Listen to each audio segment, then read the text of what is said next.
Si mis fuerzas se acaban, descansaré en ti. Si respondes con silencio, esperaré en ti.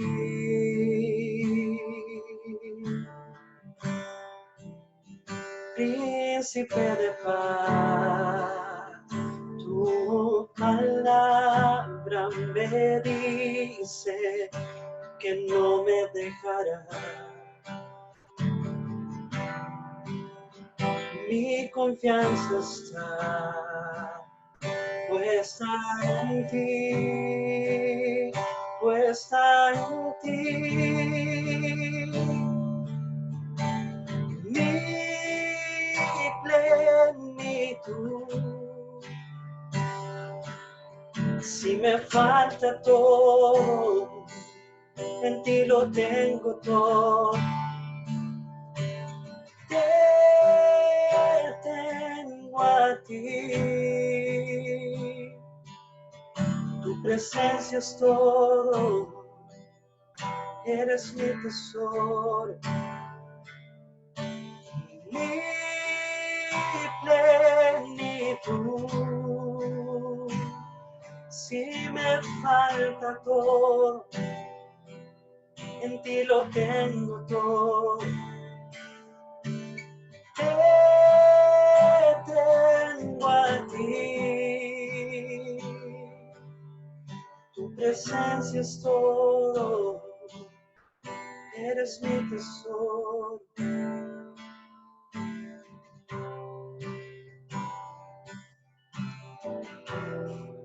Si mis fuerzas se acaban, descansaré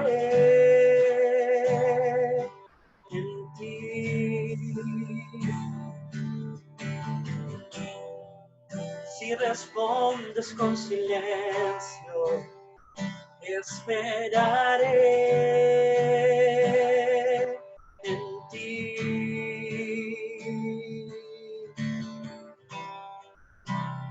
Príncipe de paz, tu palabra me dice que no me dejará. Mi confianza está puesta en ti, puesta en ti, mi plenitud, mi plenitud. Si me falta todo, en ti lo tengo todo. Te tengo a ti.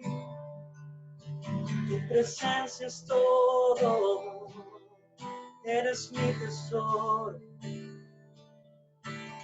Mi plenitud. Si me falta todo, en ti lo tengo todo. Te tengo a ti. Tu presencia es todo. Eres mi tesoro. Fuera de ti, nada deseo. Eres mi anhelo, Jesús.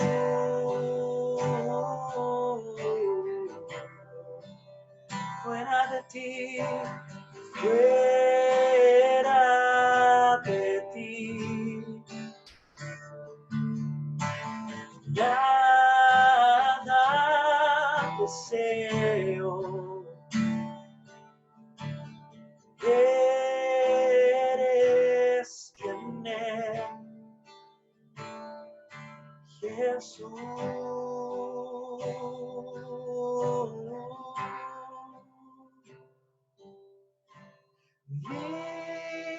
plenitud. Si me falta todo, en ti lo tengo todo. Te tengo a ti, tu presencia es todo. Eres mi tesoro, eres mi tesoro.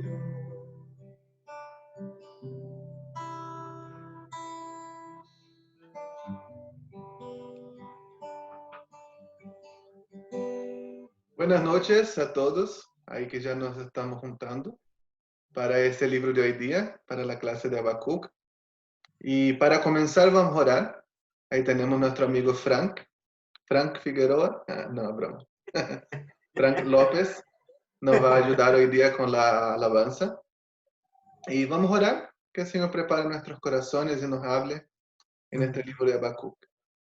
Dios, muchas gracias por esta tarde, muchas gracias por este día que nos juntamos aquí para escuchar de tu palabra nuevamente, porque tú nos has hablado tanto, tú nos enseñas, nos confrontas, nos desafías tanto a través de tu palabra. Te damos muchas gracias por esto, Señor. Pedimos que tú hables nuestras vidas, prepare nuestro corazón y que Habacuc sea una bendición, pero un consuelo, pero a la vez un desafío a nuestras vidas. En el nombre de Jesús. Amén. Frank nos va a acompañar con más una alabanza. Amén. Te invito ahí donde estás que puedas adorar al Señor junto a mí y que puedas entonar una alabanza con un corazón sincero ante Él. Sí, Señor.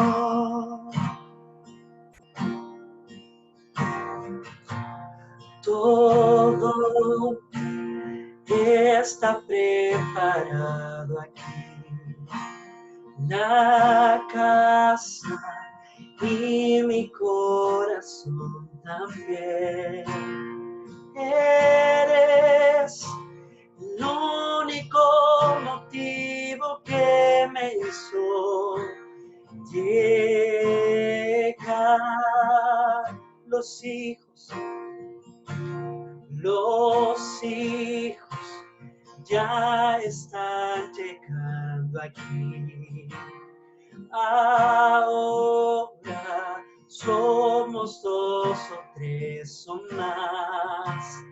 Encuentro un corazón dispuesto a quemar por ti. Todos los versos y canciones que conseguir cantar, todas las veces que he cantado, yo quiero declarar: tuyo es el reino, la gloria por siempre, tuyo el dominio y el poder. Amén, amén. Tuyo es el reino, la gloria por siempre, tuyo el dominio y el poder. Amén, amén.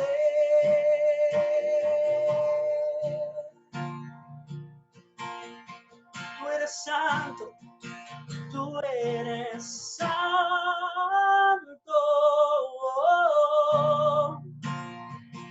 Tú eres santo, no hay otro como tú, no hay otro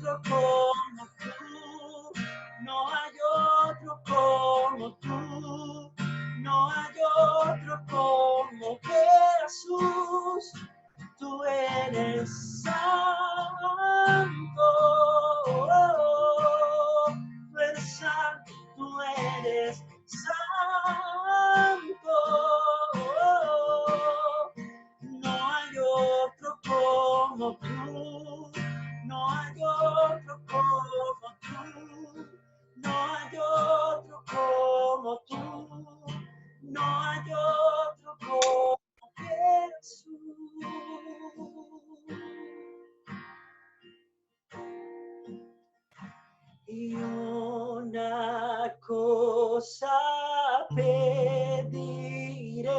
Me quiero quedar en este lugar todos los días de mi vida, y una cosa pediré.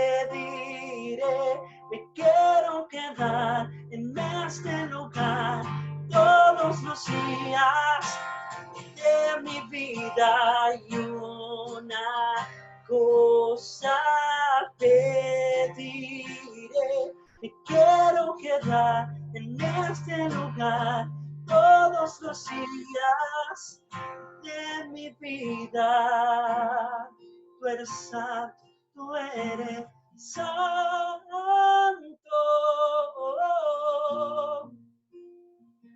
Tú eres santo.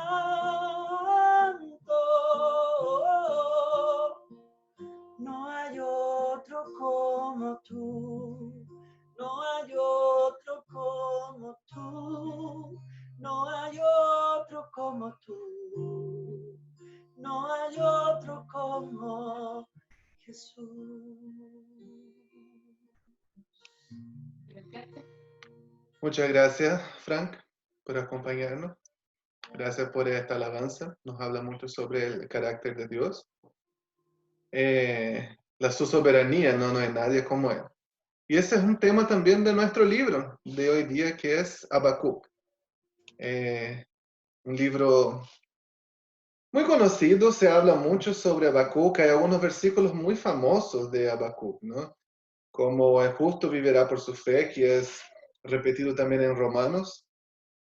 Será llena del conocimiento de Dios, la tierra como las aguas cubren el mar.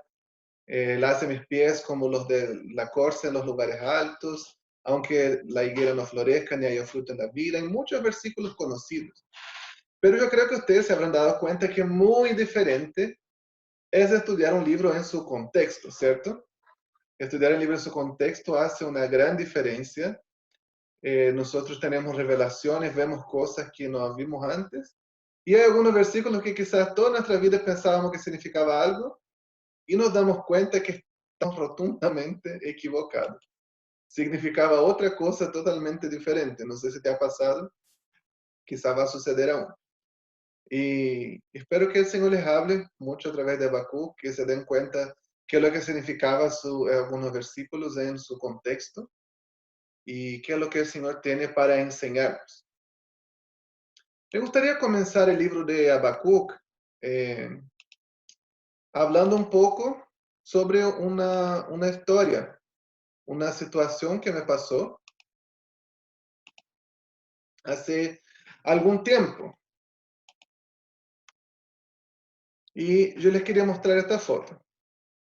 Este caballero, se llamaba Moisés. Él era director de la base de Jucundo donde yo hice mi EDE. Él era una persona muy querida. Él tenía parálisis infantil. Cuando era niñito tuvo parálisis infantil. Entonces una de sus piernas no se desarrolló. Entonces él caminaba apenas, caminaba con una muleta, con un bastón, perdón. Tenía un aparato para caminar. Pero aún así, con la discapacidad física que él tenía, Dios lo llamó a misiones, él estuvo en muchos países, hizo muchas cosas. Y él fue uno de los fundadores del ministerio de King's Kids en Brasil, que trabaja con niños. Y el año 2008, en febrero de 2008, él falleció en un accidente de auto. Él tenía un vehículo habilitado para discapacidad física, ¿no? Y él estaba manejando en la carretera y un vehículo vino en sentido contrario, chocó con él. Él fue llevado al hospital, permaneció algún tiempo en el hospital y luego él falleció. Y yo me recuerdo de haber sido un tiempo muy duro, un tiempo muy difícil allá en nuestra misión, en la base de Jucundo donde yo estaba en este tiempo. Todos lo amaban mucho. Él era un hombre muy querido, era un hombre que realmente entendía y transmitía la gracia de Dios. Yo me recuerdo de ser un tiempo muy difícil. Y a veces en tiempos así, nosotros como Habacuc hacemos preguntas, ¿no? A Dios. Y todos nos preguntábamos por qué. Aquí está la foto de su familia. Él tenía su esposa y tenía 5 hijas, como ustedes ven ahí en la foto. Es una foto antigua, ¿no? Luego del año que él falleció. Sus hijas ya están todas grandes, ya están casadas, tienen hijos. No, la más chiquitita está en la universidad ahora. Pero esas cosas nos llevan a preguntar por qué. Yo me recuerdo en ese tiempo el ambiente que se vivía, el ambiente que se respiraba en nuestra base era muy difícil, era un ambiente muy tenso, un ambiente de mucho pesar en el corazón. Y yo creo que Habacuc se enfrentó con algo así. Yo creo que Habacuc, él vio muchas situaciones en su país y le preguntó a Dios por qué. Y Dios le respondió. Y él no estuvo satisfecho con la respuesta que Dios le dio y le sigue preguntando. Y de hecho hay una parte que Habacuc se pone patudo, se pone atrevido. Y él dice, no, yo me voy a sentar aquí y no voy a salir hasta que Dios me hable, así como este nivel de patudez tenía Habacuc. Y yo creo que ese libro, al estudiar, nosotros vemos que ese es el lugar donde nosotros debemos estar, delante de Dios y haciendo preguntas. Seguramente todos tenemos preguntas en nuestro corazón. Todos queremos saber por qué algunas cosas, algunas situaciones que nos toca pasar. Y Dios, tú no eres soberano, Dios, tú no tienes autoridad sobre nuestra vida. ¿Qué es lo que está sucediendo? No lo entiendo. Todos tenemos estas preguntas y podemos hacerlas a Dios. Y más que podemos hacerlas, debemos hacerlas a Dios. Debemos hacer estas preguntas a Dios. Y ese libro nos enseña eso, que nosotros podamos leerlo, podamos ser desafiados, podamos relacionarnos con el profeta Habacuc y que el Señor nos hable y nos enseñe a ir delante de Él a preguntar y a escucharlo sobre todo.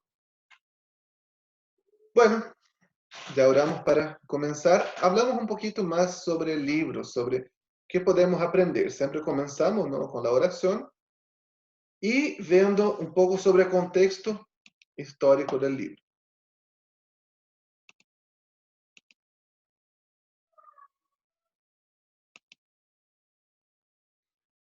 ¿Quién era Habacuc? La Biblia no habla mucho sobre él, no nos dice mucho sobre quién era, solamente menciona algunas pocas cosas sobre el profeta. Se menciona su nombre y Habacuc significa abrazo o abrazar. Qué bonito, ¿no? Ahora no podemos. Habacuc es peligroso en estos días. Pero cuando se termine la cuarentena, la emergencia sanitaria, vamos a dar muchos Habacuc a las personas que no vimos en estos días. Pero eso significa abrazo. ¿Y qué es lo que significa? Eso podría darnos algunas pistas y hay algunas teorías sobre Habacuc. Hay algunas teorías sobre quién podría ser él. Y la mayoría de ellas viene de la tradición judía. Una de ellas dice, está en 2 de Reyes 4, de los versículos 8 al 17. Eso cuenta la historia de Eliseo. Eliseo visita a una mujer sunamita, dice que la mujer lo trataba muy bien, lo recibía siempre en su casa, pero la mujer era estéril. Y él va y profetiza que ella va a tener un hijo. Y dice, de aquí a un año abrazarás a un hijo. Y la palabra que se utiliza es la palabra hebrea Habak, que es de donde viene el nombre Habacuc. Y entonces algunos decían que ese podía ser Habacuc, el hijo de esa mujer, la mujer sunamita, se dice. Algunos dicen eso, pero eso pondría el libro en una fecha muy anterior al momento histórico mencionado de los caldeos, de los babilónicos. Entonces es poco probable que sea eso, pero algunos relacionan por su nombre, ¿no? Abrazar, porque Eliseo profetizó que abrazaría a un hijo. Otra teoría, según Isaías 21:6, dice, habla de un hombre, una atalaya que estaba en los muros. Y como en Habacuc 2:1, él dice, yo me plantaré aquí en este muro y no voy a salir, voy a estar como una atalaya hasta que Dios me hable. Algunos también relacionan que él podría ser el atalaya mencionado ahí en Isaías. Lo que también es poco probable, porque el libro hace mucha mención de los babilónicos, ¿no? De los caldeos. Y para ese tiempo los caldeos no eran un imperio, no eran una nación, como no encaja mucho con con el tema, con el asunto del libro. Entonces, también eso sería poco probable, pero esas dos teorías también son aceptadas por algunos y vienen de la tradición judía. Y una tercera teoría dice que Habacuc era un levita, era uno de los cantantes del templo. Porque hay algunos indicios aquí en el libro, si ustedes miran ahí en sus Biblias. En el capítulo 3:1, dice, ¿no? En la versión que yo tengo aquí, la NTV, que yo les mandé el archivo, hay abajo una nota. En el archivo no salía, ¿no? Pero en la Biblia sale. Los que leyeron en Reina Valera probablemente sale. Aquí dice, esta oración que fue entonada por el profeta Habacuc. El texto hebreo dice, según Sigionot. ¿Qué es Sigionot? Era un término musical utilizado por los levitas, por los que cantaban. Nosotros vemos muchos términos así en los salmos. Aparece Sigayón, aparece Sigionot, Mismor, Shir Mahalot, que se definía el tipo de música que era una canción. Ustedes saben que los salmos estaban, la mayoría de ellos eran canciones, no eran, se cantaban en Israel. Entonces estas palabritas que salen son parte del texto original y definían qué tipo de canción era, en qué tono se debería cantar, cómo debería ser, era para el instrumentista. Y nosotros vemos, después voy a hablar de eso al final, cuando lleguemos al capítulo 3, hay 3 veces que se menciona una palabra que dice Selah, que también es un otro término hebreo, que tenía que ver con la música, con la poesía. Entonces, de acuerdo al capítulo 3, la manera como está escrito, su estilo literario, y esos dos términos, ¿no? El Sigionot y Selah que salen 3 veces, se cree que él era un levita, que él cantaba, y que él podría ser uno de los cantantes del templo. El libro de Crónicas menciona, ¿no? Que en los días de David habían varios cantantes que vivían en el templo, que entonaban los salmos, las canciones a Dios. Entonces sabíamos que eso era algo que existía, era un cargo, no, habían cantantes oficiales del templo. Y se cree que Habacuc podía haber sido uno de ellos. Es la teoría más aceptada. Y vemos que gran parte de su libro también está escrito en poesía, lo que hace muy probable que él fuera un levita.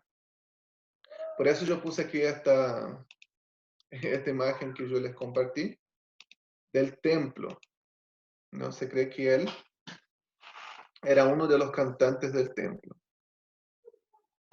Ahora, la fecha del libro de Habacuc. Eso no es algo tan difícil de determinar por el mismo contexto que se habla. Nosotros vemos que en una de sus quejas, Habacuc pregunta a Dios, ¿no? ¿Cómo es posible, Dios, que tú puedas permitir que esos caldeos, que la nación de Judá, perdón, esté ahí practicando maldad, que esté lejos de ti, que quebrante tu alianza y no hacer nada? Y Dios le dice, sí, lo tengo pendiente, está aquí en mi lista, voy a cuidar de eso, voy a levantar a los caldeos. Los caldeos eran los babilónicos, la nación de Babilonia. Entonces eso fue como una sorpresa para Habacuc. Y él dijo que yo los voy a levantar. Entonces no eran aún un poder establecido. Aún no eran una nación, un imperio fuerte. En un enemigo, un oponente fuerte para Israel, aún. Entonces, eso nos ayudaría a determinar un poco la fecha del libro. El periodo en que nosotros creemos que Habacuc fue escrito era un periodo que el mundo estaba cambiando. Había una transición de poderes. Durante muchos años, el imperio enemigo, el poder mundial, fue el imperio asirio. Quizás ustedes ya escucharon hablar un poco de ellos. El imperio asirio es mencionado en el libro de Reyes varias veces como enemigos de Israel. He mencionado específicamente en el libro del profeta Jonás. Dios dice, Jonás, levántate y ve a Nínive, aquella gran ciudad, porque su maldad ha subido contra mí. Y dice, pregona contra ella, en mis palabras. Y entonces Nínive era la capital del imperio asirio. Y en el libro de Nahum, también el profeta Nahum, profetiza la destrucción del imperio asirio, de la ciudad de Nínive. Entonces fue el poder mundial durante muchos años. En Isaías también se menciona el imperio asirio, algunos reyes que destruyeron el reino del norte, que sitiaron la ciudad de Jerusalén.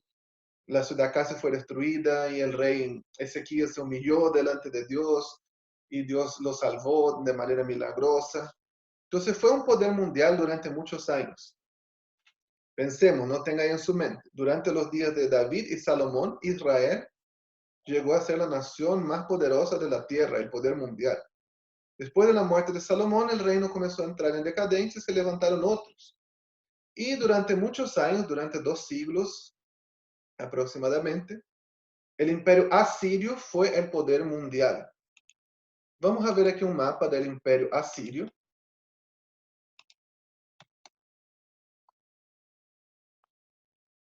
Aquí hay un mapa de Asiria. Ahí.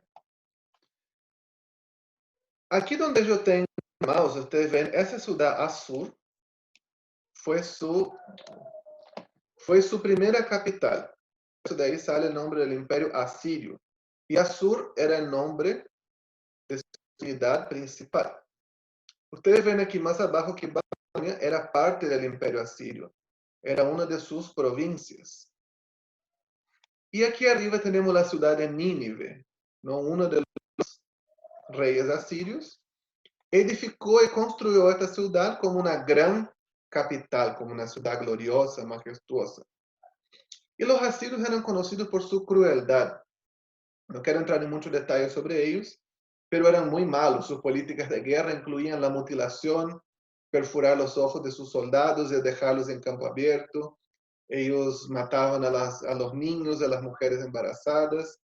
Ellos mutilaban a las personas, descuartizaban sus miembros y ponían en los muros de la ciudad para infligir temor. Ellos colgaban a los cuerpos de los soldados muertos en los árboles a la orilla de los caminos. Ellos eran muy malos. Dicen que uno de sus reyes, Sennacherib, su hobby, ¿no? Su pasatiempo favorito era cortar las extremidades de sus prisioneros. Él decía, estoy muy aquí aburrido en el palacio de Nínive, tráigame un prisionero, y él comenzaba a cortar sus dedos, sus orejas, sus narices, su lengua. Entonces eran realmente muy malos. Asirio estaba en decadencia. ¿Por qué nosotros creemos eso? Dios dice ahí que estoy levantando a los babilónicos. Y eso sucedió en el año 626. Aquí ustedes ven Babilonia, donde está el mouse. El gobernador de Babilonia en ese tiempo, que se llamaba Nabopolassar, hizo una rebelión y se independizó de Asiria. Se unió con los medos, que son esos que están aquí al lado, y entre los dos destruyeron a Nínive en el año 612. Y ellos fundaron lo que es conocido como el Imperio Babilónico. Estos son los famosos caldeos. Entonces, ¿por qué nosotros creemos que ponemos esta fecha? Dios dice, yo estoy levantando a los caldeos, y esa es una sorpresa para Habacuc. Y además, si nosotros pensamos que Habacuc era un levita, era alguien que vivía en el templo, uno de los cantantes del templo, hubo algo muy importante, algo muy especial que sucedió. El libro de la ley, que ellos llamaban que era la Torá, los 5 primeros libros del Antiguo Testamento, había sido perdido. Nosotros leemos eso en el libro de Reyes y en los libros de Crónicas.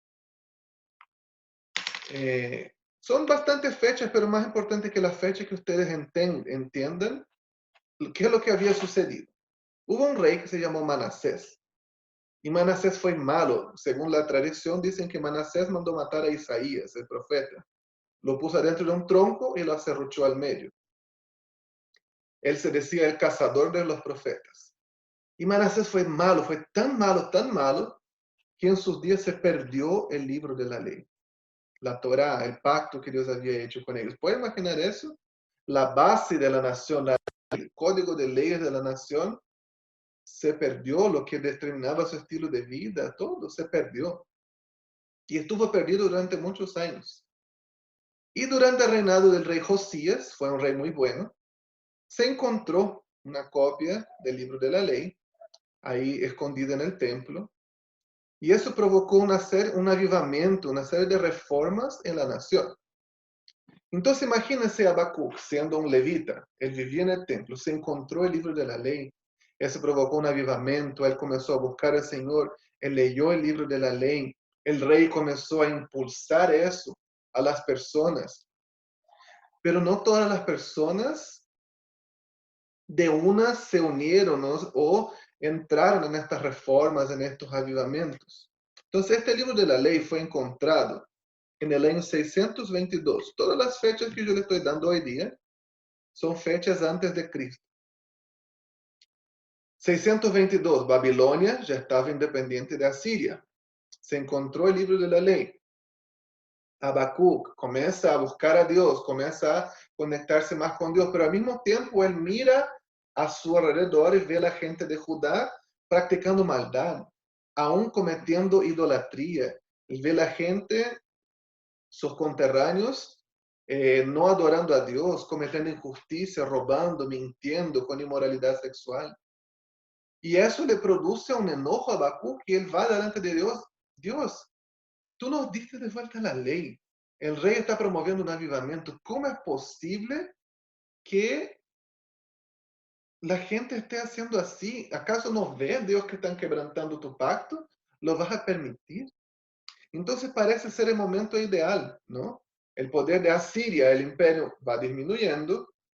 El poder de Babilonia va creciendo, justo como Dios dijo que sucedería. Habacuc menciona la ley es profanada, la ley es olvidada en el libro. Entonces parece ser justo ese momento, el momento más apropiado. Después del año 622 y antes del año 612, que es cuando Nínive es destruida. Porque si no, no parecería sorpresivo a Habacuc que hoy estoy levantando los babilónicos. Es como, ya supe, salió en las noticias, ya vi en el periódico que los babilónicos se están levantando. Entonces, eso podría ser la fecha del libro, del año 622 al 612. La fecha de Habacuc. El origen, bueno, claramente vemos que el libro fue escrito desde Jerusalén. Si Habacuc era uno de los cantantes del templo, el templo estaba en Jerusalén, entonces el libro fue escrito desde Jerusalén. Y el destinatario sería su nación, su pueblo, la nación de Judá. Aquí voy a hacer un pequeño paréntesis. ¿Por qué decimos la nación de Judá?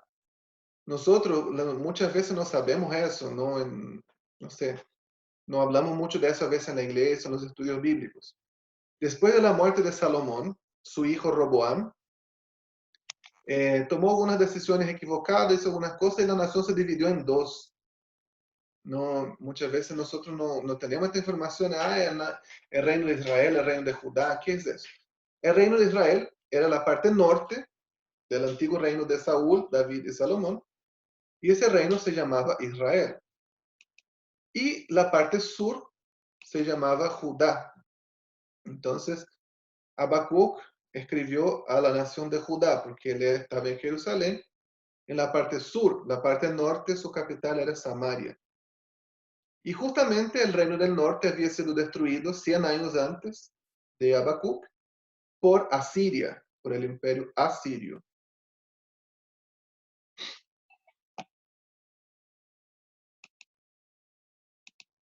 Habacuc también nos habla un poquito sobre los babilónicos, ¿no? Cómo son. Y las descripciones que nosotros vemos en la Biblia son terribles, ¿no? ¿Quiénes son los caldeos? ¿Quiénes son los babilónicos? Dice, Son reconocidos por su crueldad y hacen lo que se les antoja. Sus caballos son más veloces que los guepardos y más feroces que lobos al anochecer. Sus jinetes arremeten desde lejos como águilas, se lanzan en picada para devorar sus presas. Es como, wow, no es gente buena que está viniendo por ahí. Ustedes ven aquí en el mapa la expansión de su imperio. Aquí estaba Babilonia, lo que actualmente es Irak. Ellos comenzaron aquí, conquistaron todo lo que antiguamente era Asiria, ¿no? La ciudad de Nínive, la ciudad de Asur. Y en esta ciudad, en Carquemis, en el año 605, ustedes ven aquí, fue la batalla definitiva, fue la victoria definitiva de los babilónicos contra los asirios, contra lo que quedaba del imperio asirio. ¿Y qué hizo Nabucodonosor, que era el general en ese tiempo? Marchó para abajo aquí, paró en Jerusalén y dijo, ustedes ahora son mis esclavos. Eso es lo que nos cuentan varios libros de la Biblia, ¿cierto? Nos cuenta el final del libro de Reyes, de Crónicas, especialmente nos habla el libro de Daniel y el libro de Ezequiel. Nos hablan de ese tiempo, cuando Nabucodonosor marchó a Jerusalén y los llevó cautivos. Ustedes ven aquí, Egipto siguió siendo un reino independiente hasta el 568. Pero veamos un poco, nos interesa hablar sobre los caldeos. ¿Quiénes eran ellos? Ese imperio, por lo general se le dice neobabilónico, porque en los días de Abraham hubo un imperio babilónico que no llegó a ser tan grande, tener tanto poderío militar, pero hubo un imperio babilónico. Entonces, eso fue un segundo imperio babilónico. Por eso es conocido como imperio neobabilónico. Los caldeos tenían muchas prácticas, entre prácticas impías, incorrectas, paganas, entre ellas la astrología. Ellos creían en la influencia de los astros, de las estrellas, de los planetas sobre nuestras vidas, que podían decir el futuro, podían adivinar cosas al observar las estrellas. Eso, entonces, la astrología nació ahí en Caldea. Ellos practicaban muchos actos de brujería, de hechicería,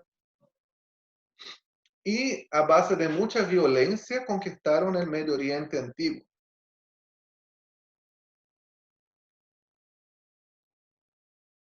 Sus historias muy conocidas están en el libro del profeta Daniel. Cuenta cómo los nobles de Judá, entre ellos Daniel y sus amigos, fueron llevados a la corte de Babilonia, estuvieron sirviendo ahí como sabios. Y todo lo que Dios hizo en medio de ellos, ¿no? Y delante de Nabucodonosor, tenemos muchas historias conocidas, ¿no? La historia de cuando Daniel interpreta el sueño del rey, de la estatua, la historia del horno de fuego, cuando los tres amigos de Daniel son lanzados al horno de fuego.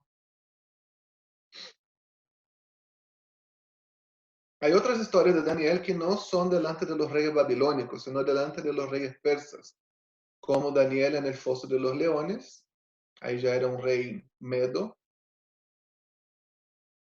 y la historia también de la escritura en la pared, que la mano aparece, escribe en la pared, que sale en Daniel, ahí ya estaba en la caída de Babilonia.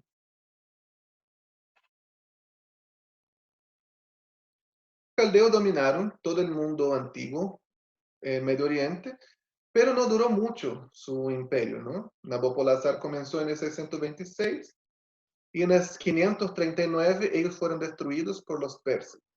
Entonces ese imperio duró menos de 100 años. Y sus reyes eran conocidos por su austeridad, por su crueldad, porque se hacía lo que se les antojaba. Y el más conocido de ellos fue Nabucodonosor, hijo de Nabopolassar. Todos tenían Nabo en el nombre porque era el nombre de uno de sus dioses. Hay otro babilónico que se menciona Nabuzaradán, otro Nabonido. Todos tenían esos nombres en honor a sus dioses.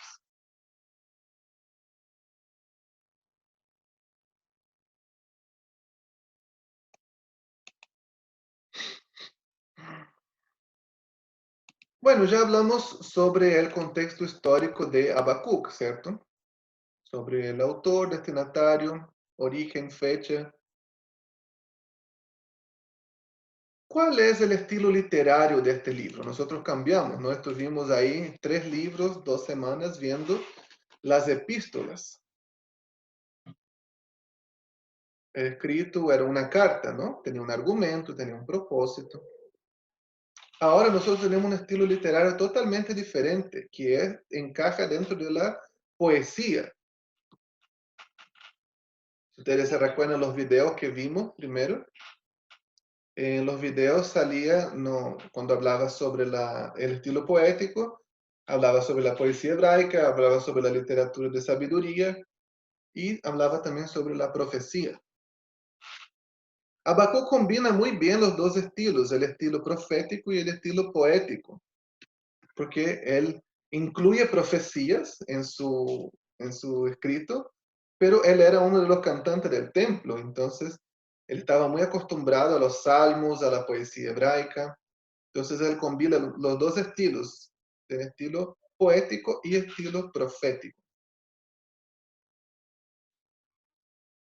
Algo que yo les quería mencionar, y es importante que ustedes sepan eso, este es el único libro profético que nosotros vamos a ver. Pero nosotros tenemos que entender cómo un tipo de literatura funciona, ¿cierto? Hasta hoy día, si yo voy a leer una narrativa, no es lo mismo que si yo leyera un periódico, ¿sí? Es muy diferente.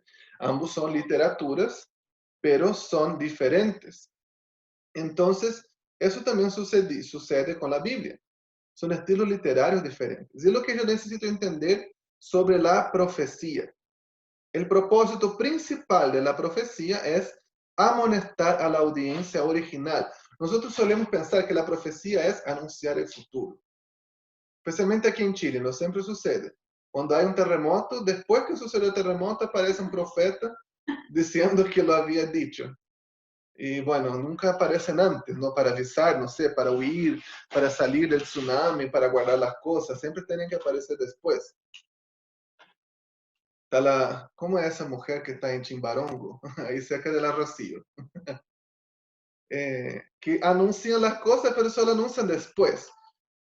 Un profeta en la Biblia, en ocasiones sí anunció el futuro, pero su propósito principal no era anunciar, predecir el futuro, era amonestar, exhortar para que volvieran al pacto con Dios.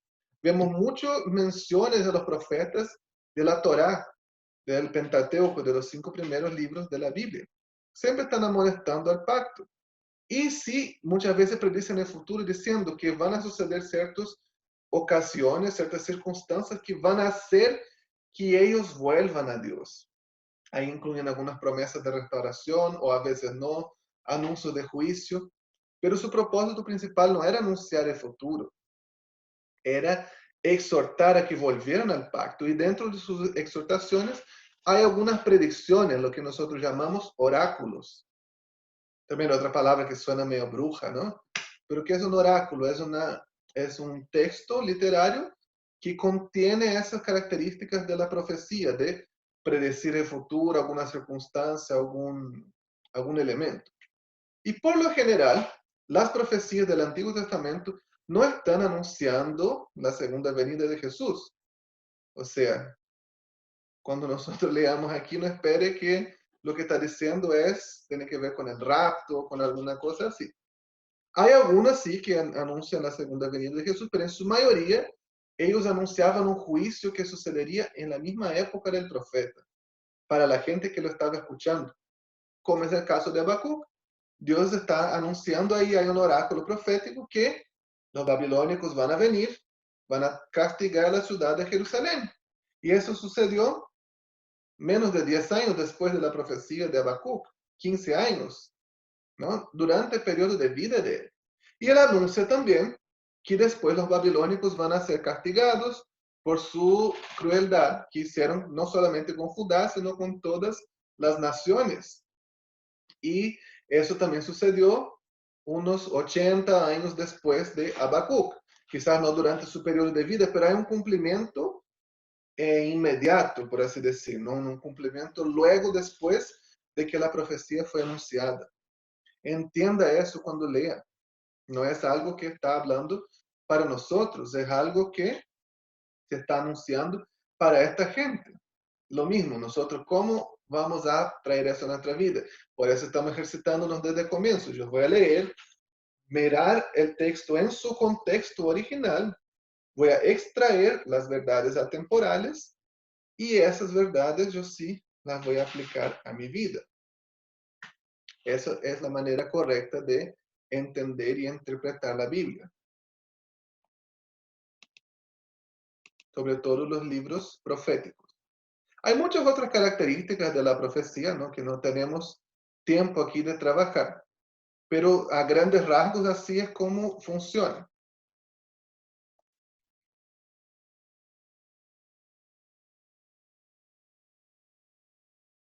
Vamos a hablar ahora sobre el texto de Habacuc. Tiene solamente 3 capítulos, ¿no? Es bien cortito. Y vemos que Habacuc es un diálogo, donde él pregunta muchas veces a Dios por qué. Habacuc no fue la única persona que hizo eso. Nosotros vemos que muchas otras personas establecieron un diálogo con Dios y le preguntaron cosas, y Dios los respondió. Por ejemplo, nosotros vemos que Job hizo lo mismo. Hizo varias preguntas a Dios y Dios, ¿por qué? ¿Por qué permitiste eso? ¿Por qué me está sucediendo eso? ¿Y qué pasó con Job? ¿Fue fulminado por un rayo? ¿Cómo se atreve a hacer preguntas a Dios? No, ¿cierto? Tuvo ahí su diálogo con sus amigos que no cachaban nada, estaban más perdidos. Y al final Dios les habla y él entiende, tiene una revelación de la soberanía de Dios. Pero él preguntó a Dios. Hay muchas otras personas. Nosotros vemos que David hace demasiadas preguntas y muchas veces llega delante de Dios y, ¿what? ¿Qué está pasando? ¿Qué es lo que está sucediendo? ¿Por qué sucede? Y mis enemigos me están persiguiendo, yo voy a morir. Vemos eso muchas veces en los salmos. Hay muchos momentos de la vida de David, fueron muchos mismos, cuando él estuvo perseguido por Saúl, cuando él tuvo que huir por causa de su hijo Absalón, varias cuando él estaba en pecado, y él llegaba delante de Dios y preguntaba, era honesto con Dios en sus emociones. Vemos que hay otro salmista que también hizo eso, sale en el Salmo 73, que es Asaf, muy conocido, ¿no? Uno de los cantantes del templo durante los días de David. Hay varios salmos atribuidos a él. Y él dice, ¿no? En el Salmo 73, yo llegué aquí y no quiero más cantar, me cansé, no voy más a adorar, porque el impío está prosperando y yo que estoy aquí sirviendo a Dios, ¿qué pasa conmigo? Y vemos que él tiene ahí sus cuestionamientos delante de Dios. Hasta mismo nosotros vemos eso con Juan Bautista. En el Nuevo Testamento, imagínense la situación. Él estaba ahí bautizando en el río Jordán y viene Jesús. Y el Juan el Bautista siempre decía, ¿no? Yo no soy el Mesías, el que viene, yo no soy digno de desatar sus sandalias. Él vino, bautizó Jesús. Él vio. Toda la gente estaba y vio con sus ojos. La paloma bajó del cielo, el pajarito quedó en su cabeza. Y se escuchó una voz del cielo que decía, este es mi Hijo amado, en quien tengo gran complacencia. Él supo ahí, él es el Mesías que estábamos esperando. Yo era el que preparaba el camino. Y el ministerio de Jesús comenzó a crecer y Juan Bautista se quedó atrás. Y alguien vino a hablar con él, mira Juan, pero este vino después de ti, ahora está bautizando más gente que tú, ¿qué es lo que pasa? Y Juan Bautista dice, conviene que él crezca y que yo mengue. Él sabía, tenía esta convicción en su corazón. Pero de repente lo lanzan en la cárcel. Herodes lo lanza en la cárcel y él está ahí y comienza a preguntarse, ¿por qué? No era él el Mesías y no me está diciendo nada. Y él manda a sus discípulos ir a hablar con Jesús. Y sus discípulos van a hablar con Jesús. Y mira, Juan el Bautista me manda a preguntar si es que tú mismo eres el Mesías o si tenemos que esperar otro. En otras palabras, no sé, me imagino yo, Juan el Bautista manda a sus discípulos para decir, mira Jesús, yo te bauticé y estoy aquí ahora. Hello. ¿Te acuerdas de mí? ¿Eres tú mismo el Mesías o yo tengo que bautizar otro? ¿Y qué es lo que Jesús le responde? Y aquí los ciegos ven, los sordos oyen, los cojos caminen, el reino de Dios ha llegado. No era la respuesta que yo estaba esperando. Yo esperaba que, ay, sí, yo soy el Mesías, vas a ser liberado. No es de hecho, no es liberado y un tiempo después es ejecutado. No, Herodes corta su cabeza y le sirve en un plato ahí a Salomé.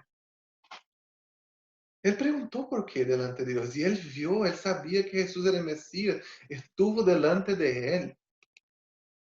Él pudo preguntar esas cosas, él pudo hablar, establecer este diálogo con Dios. ¿Se puede hacer eso? Creo que es algo que tenemos que pensar.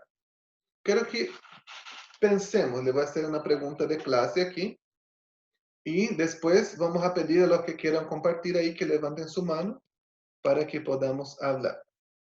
¿Por qué Dios le permite a Habacuc ese tipo de diálogo, tantas preguntas atrevidas?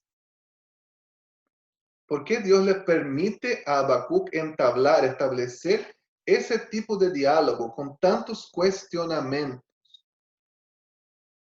Yo quiero que ustedes piensen ahí un poquito y que 3 personas o 4 me compartan. Vamos a tener 3 minutos para esto, ¿ok? Sin cámara.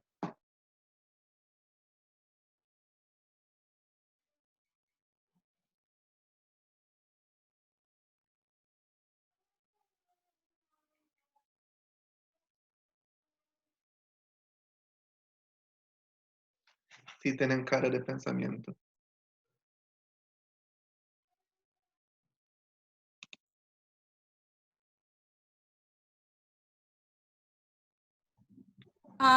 Dale, Juan Manuel.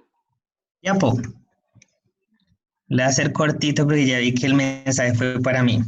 Y bueno, yo pienso dos cosas. La primera, intentando ver el carácter y la personalidad de Habacuc. Tú dices que él era un músico, ¿no? Entonces, yo puedo ver que él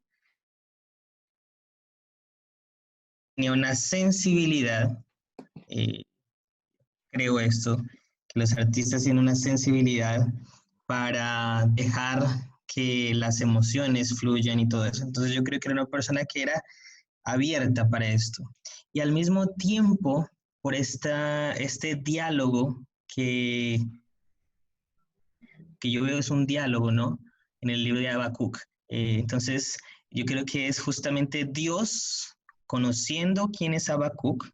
Entonces, Él permite que, que Habacuc hable de esta manera porque él quiere mostrar quién es, quiere revelar su carácter para Habacuc, tanto que él después dice en uno de los versículos que él se maravilla por eso. Entonces, yo creo que Dios permite que Habacuc se exprese de esta manera en todas sus emociones, porque es un torrente de emociones, es una conversación muy emotiva, porque Dios quiere el diálogo y Dios quiere mostrar su carácter. Fin. Muchas gracias, Juan Manuel.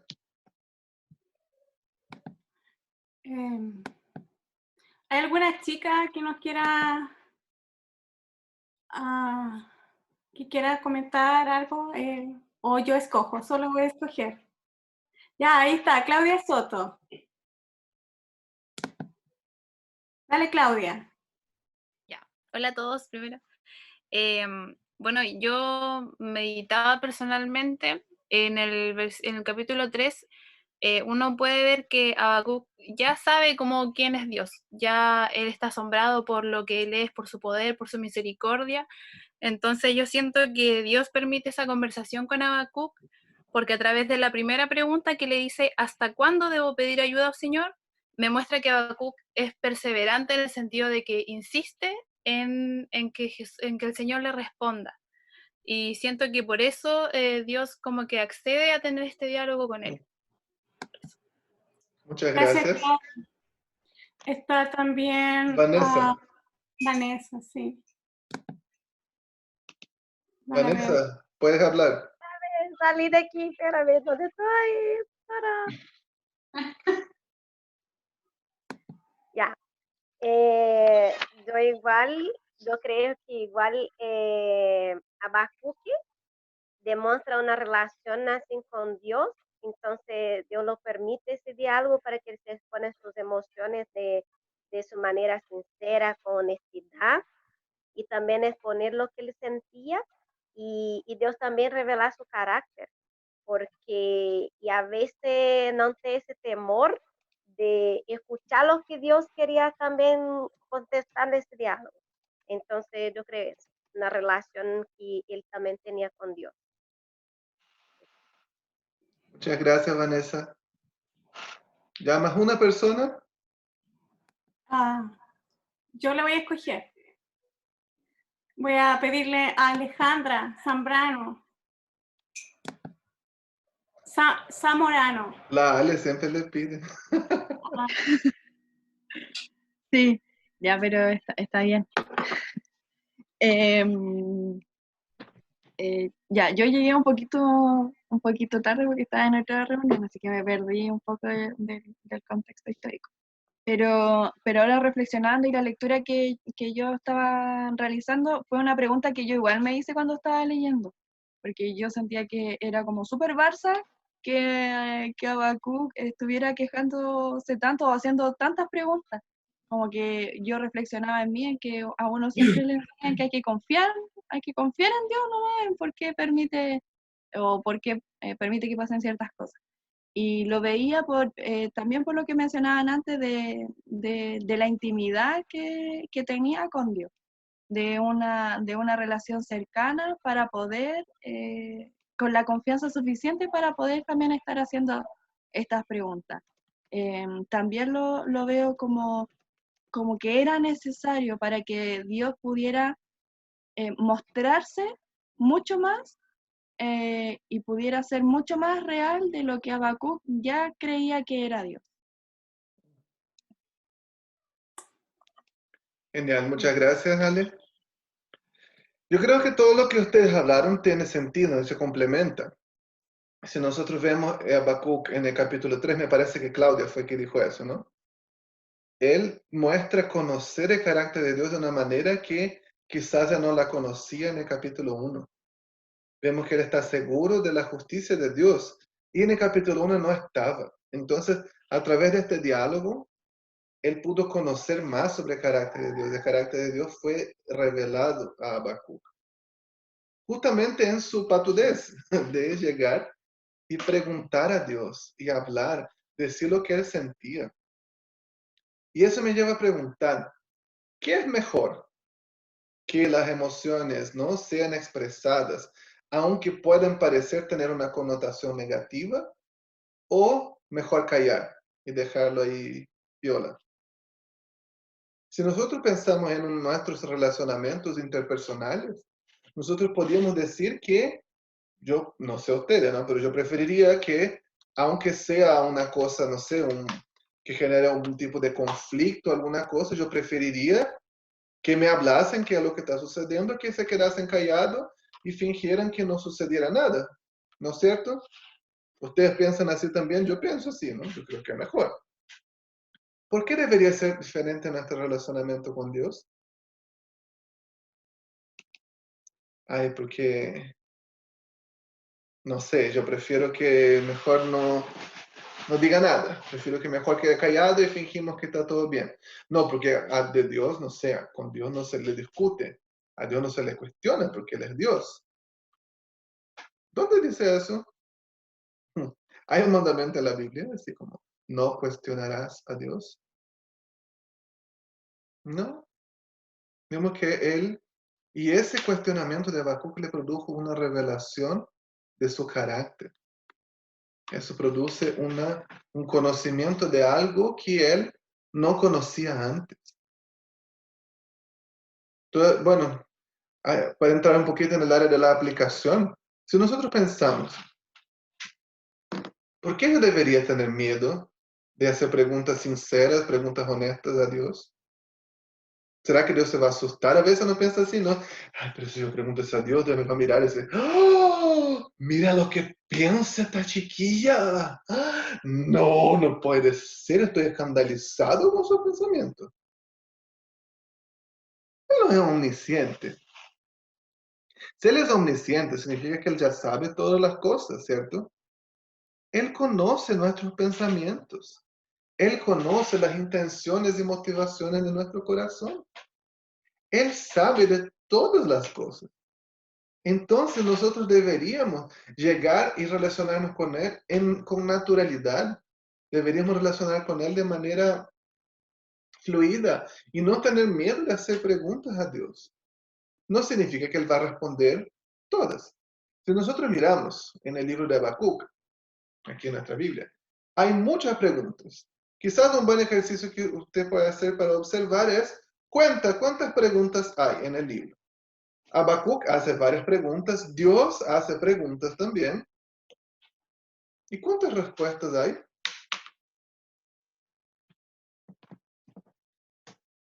¿Sabe cuántas respuestas hay en el libro? 2 solamente. Y no sé cuántas preguntas. No las conté, unas 40 o más. Pero aunque Dios no le respondió todas sus preguntas, el carácter de Dios fue revelado. Habacuc tuvo una revelación del carácter de Dios y conoció algo que no conocía antes. Yo debo llegar delante de Dios con un corazón sincero, exponer mis preguntas honestas, qué es lo que yo estoy sintiendo, qué es lo que yo estoy pensando. Y eso me va a hacer conocerlo a Él, relacionarme más con Él.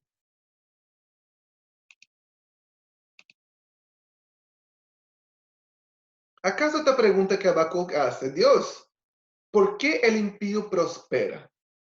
¿Quién nunca ha hecho esta pregunta? Creo que todos nosotros hemos hecho esta pregunta alguna vez, ¿no? Mira Dios, yo estoy aquí, sudando la gota gorda, rompiéndome el lomo.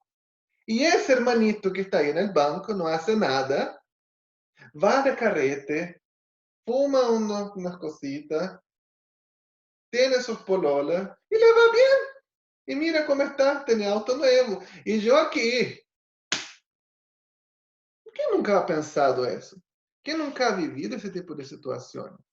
¿Quién nunca ha dicho, Dios, pero si yo te estoy sirviendo, ¿por qué me pasan esas cosas? ¿Cómo puede ser? O ver una situación de injusticia. Yo creo que ese tema de la justicia es un tema heavy, ¿no? Algunos luchan más con eso de lo que otros. Quien lucha con la justicia, levante su mano. Mi esposa está levantando la mano. Y vemos una situación que a nuestros ojos parece injusticia. Y ay, mira Dios, no hace nada. ¿Cómo puede ser? La persona mira lo que ha hecho y no hizo nada.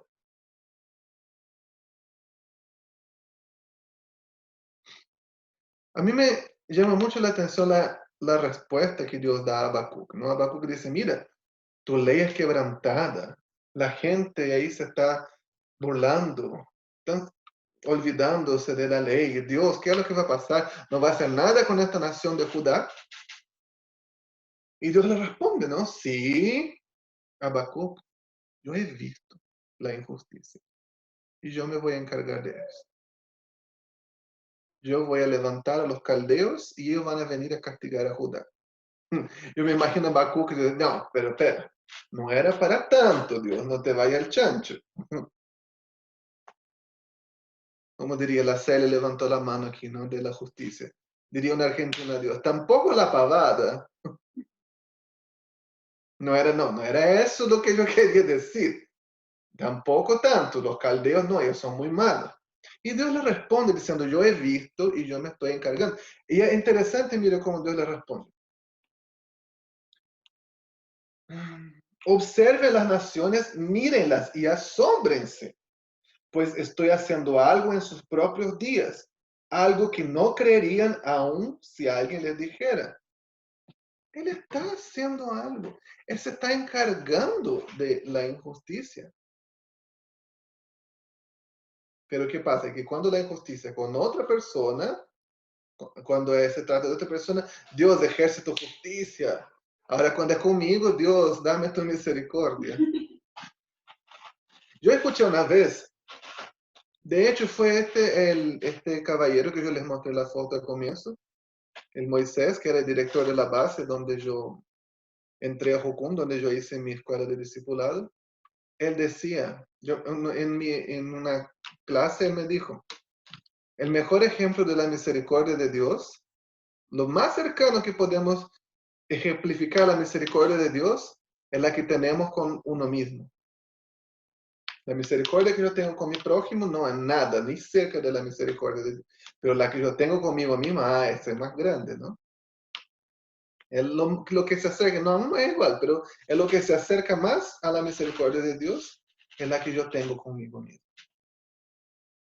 Dios ve la situación y Dios se encarga de ellos. La queja de Habacuc era, Dios, el mal aquí en Judá, la gente está pecando, la gente está, no sé, está haciendo maldad y tú no estás haciendo nada, Dios, hace algo, encárgate. Y Dios me dice, Habacuc, calmado, panamasao, tranquilo, tranquilito por las piedras. Yo he visto y yo me estoy encargando. Yo me recuerdo una vez, hace algunos años, yo y mi esposa, mi familia, nosotros estábamos viviendo una situación un poco difícil con algunas personas que era un problema, no es necesario mencionar, pero un problema como de injusticia. Y yo estaba estudiando para enseñar el libro de Crónicas. Y esto sale en Segunda de Crónicas 24, del 17 al 21, por si quieren leer después la historia. Yo les voy a contar aquí. Segunda de Crónicas 24, del 17 al 21. Y dice la historia de uno de los reyes, se llamaba el rey Joás. Y él cuando comenzó a reinar era un niño. Entonces el sumo sacerdote, Joiada, estuvo a cargo de él por algún tiempo. Y cuando el sumo sacerdote murió, el rey se apartó, se desvió de los caminos de Dios, se descarrió. Y un día el hijo del sacerdote viene y profetiza. ¿No? Recuerda, ¿cuál era el principal propósito de la profecía? Era llamar de vuelta al pacto. Y él profetiza diciendo que él se arrepintiera y volviera a los caminos de Dios. ¿Qué hace el rey? Se enoja y lo manda a matar. Y la Biblia dice textualmente, negligenciando así todo el bien que le había hecho Joiada, el sacerdote, mandó matar a su hijo. Imagina si fueras tú, ¿qué harías? Yo imagino, me lo mandó a apedrear, ¿no? Me están tirando piedras y me están gritando, ¡muere, maldito! ¡Olvidaste la ley! Míralo todo lo que me hizo mi padre y le está tirando a la basura, ¡muere, maldito! ¡Qué castigo de Dios venga sobre ti! Un escándalo. Quizá muchos de ustedes harían escándalo también. ¿Sabe qué hizo el profeta? Nada. Y mientras le apedreaba, él dijo, que Jehová lo vea y lo demande. Y murió. Yo me recuerdo que cuando leí esta parte, Dios habló a mi corazón. Yo siempre veo y yo siempre demando. Pero no según tus parámetros de justicia. No según tus moldes de justicia, según los míos. Yo veo siempre y yo siempre demando. No hay injusticia que suceda en la tierra que esté fuera del alcance de los ojos de Dios. Él ve todo y cobra y demanda a su tiempo, a su manera y de acuerdo a sus propósitos y a su misericordia. Pero nosotros queremos ver la justicia en nuestros términos, ¿no? Muchas veces no queremos justicia, queremos venganza.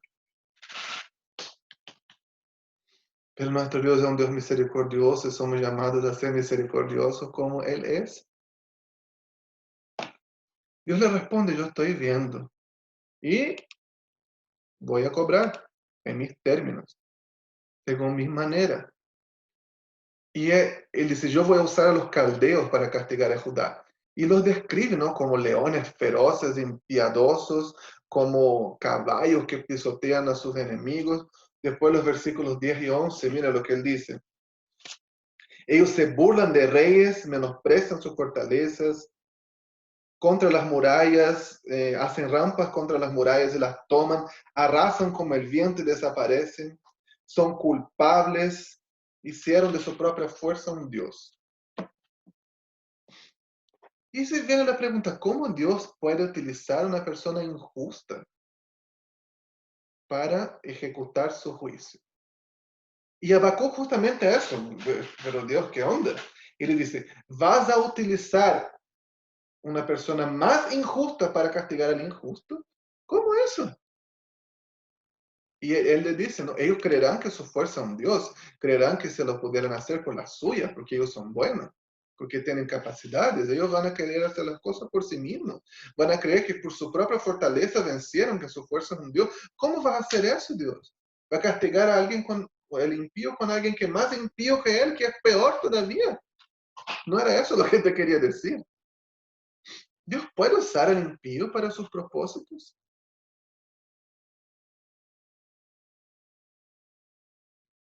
¿Puede? ¿Alguien me puede responder esta pregunta? Levante su mano. ¿Qué cree? ¿Dios puede usar el impío para sus propósitos?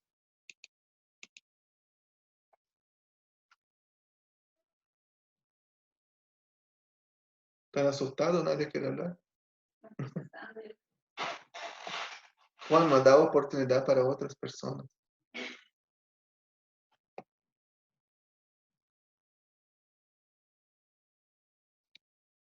Siempre nos falta la persona que dice, ¿no? Yo quiero. Ya, Cucho, díganme. Ya. No, yo creo que sí, Dios puede usar al impío en sus propósitos, pero como dice el libro, él no aprueba lo que ellos están haciendo, pero sí los puede usar, ¿cachai? Ujú. Bueno, ahí dice que va a ocupar a Babilonia para em, como avergonzar a Israel, ¿cachai? Por todo lo que estaban haciendo. Y Habacuc le dice, pero ¿cómo vas a usar a Babilonia? Y él le dice, sí, voy a ocupar a Babilonia, pero eso no significa que yo apruebe lo que estoy haciendo. Y después le da la promesa, o sea, después le habla a Habacuc con la visión de que él iba a destruir Babilonia, que los iba a hacer Ujú. caer. Pero obviamente que Dios va a usar todo si total es el dueño de la creación, ¿cachai? Sí, ¿Se entiende? sí, se entiende. Muchas gracias. Ahora Ya. pensemos en eso. El hecho de que Dios puede utilizar al impío, aquel que no le reconoce, para cumplir su propósito. ¿Qué nos revela sobre el carácter de Dios? La Eli dijo que quería hablar. ¿Quiere responder esta pregunta, Elizabeth Rachella? ¿O esto está más difícil? Si Dios puede utilizar el impío para su propósito, ¿qué eso nos revela sobre el carácter de Dios?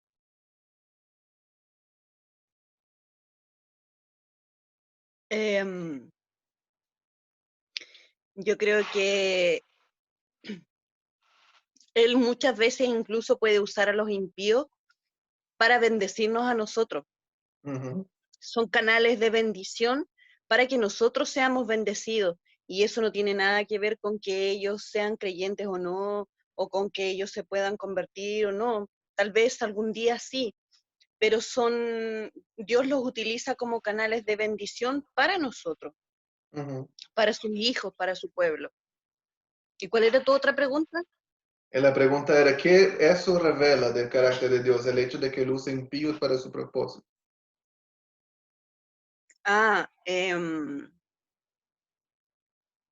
Bueno, eso me habla de su amor, Ujú. de su inmenso amor, tanto como por los unos como por los otros, y mayormente de sus hijos, de su pueblo, de que a pesar de que de cualquier situación o de cualquier circunstancia, el Señor nos va a bendecir y sea como sea, Él va a traer, los va a utilizar a ellos para que nosotros seamos bendecidos, como decía anteriormente, y eso me habla de un profundo amor del Señor, de su misericordia Ujú. y de su bondad. Amén, así es. Muchas gracias. Mira, algunas personas que están comentando aquí en el chat, nos dice, revela que Dios la lleva, que es seco. Revela su soberanía. Yo creo que eso nos muestra que él nunca pierde el control, él nunca sale del trono. A veces la palabra control es siempre asociada a algo negativo, no quiero decir en este sentido, quiero decir, él, a pesar de lo que sea, de quien quiera que se supone que está mandando, que está haciendo de la devastación, de la plaga, de lo que haya, él sigue sentado sobre su trono. Él sigue siendo soberano. Él sigue en autoridad. Él no perdió el control. Y él va a usar quien sea. Si es un impío, si es un justo, él va a usar quien quiera para cumplir su propósito. No significa que su intención era el mal, ¿no? Pero que en todo lo que sucede, él aún está en autoridad. Si nosotros pensamos en nuestra situación ahora, estamos enfrentando una pandemia mundial que ha interferido en la vida de todo el mundo. Literalmente todo el mundo. No hablo de eso como una hipérbole. Hablo de eso literalmente. En todo el mundo ha interferido esta situación. Uno puede pensar, pucha, ¿dónde está Dios ahora? ¿Perdió el control? ¿Qué es lo que él está haciendo? ¿Cómo Dios puede permitir eso? Tantas personas que han muerto, no el caos que va a generar después, todas las consecuencias económicas, uno puede pensar, entrar a pensar un montón de cosas, pero sabe, él sigue en control. Él está sentado en su trono. No estoy diciendo que él creó la pandemia, no. Pero él aún está en autoridad. El libro de Daniel nos habla mucho de eso. No es que los reinos están así al azar. Es como, no sé, un papelito, sorteo. ¿Quién es el próximo poder mundial? Babilonia, ya. ¿A quién le toca próximo? Después le toca Persia. Y ahora le toca Grecia. No. Si quien subió al poder, quien bajó, fue quien Dios quiso. Él está en autoridad. Entonces, eso nos muestra que él siempre está en control. Uno siempre cuando habla de eso, lembra la historia de la burra de Balaam, ¿no? Y Dios la usó para hablar. Y a veces uno habla fuera de contexto, ¿no? Ay, ¿y cómo Dios me va a usar? Yo no sé hablar, yo no sé predicar. Y dice, si Dios habló a través de la burra, puede hablar a través de ti también. No es el contexto original del pasaje, ¿no? Pero él está en autoridad y él usa a quien quiere para cumplir su propósito. Y él sigue sentado sobre el trono. Yo creo que eso era algo que Habacuc aprendió en este proceso, ¿no? Fue un diálogo, no sabemos cuánto tiempo duró, no sé si fue un día, si fue más tiempo, pero en ese proceso él aprendió que Dios siempre está sobre el trono.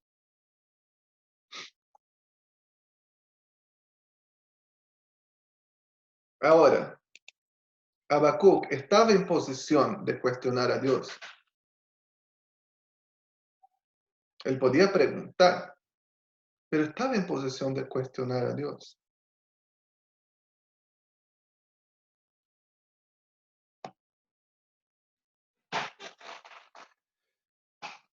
Él podía cuestionar a Dios.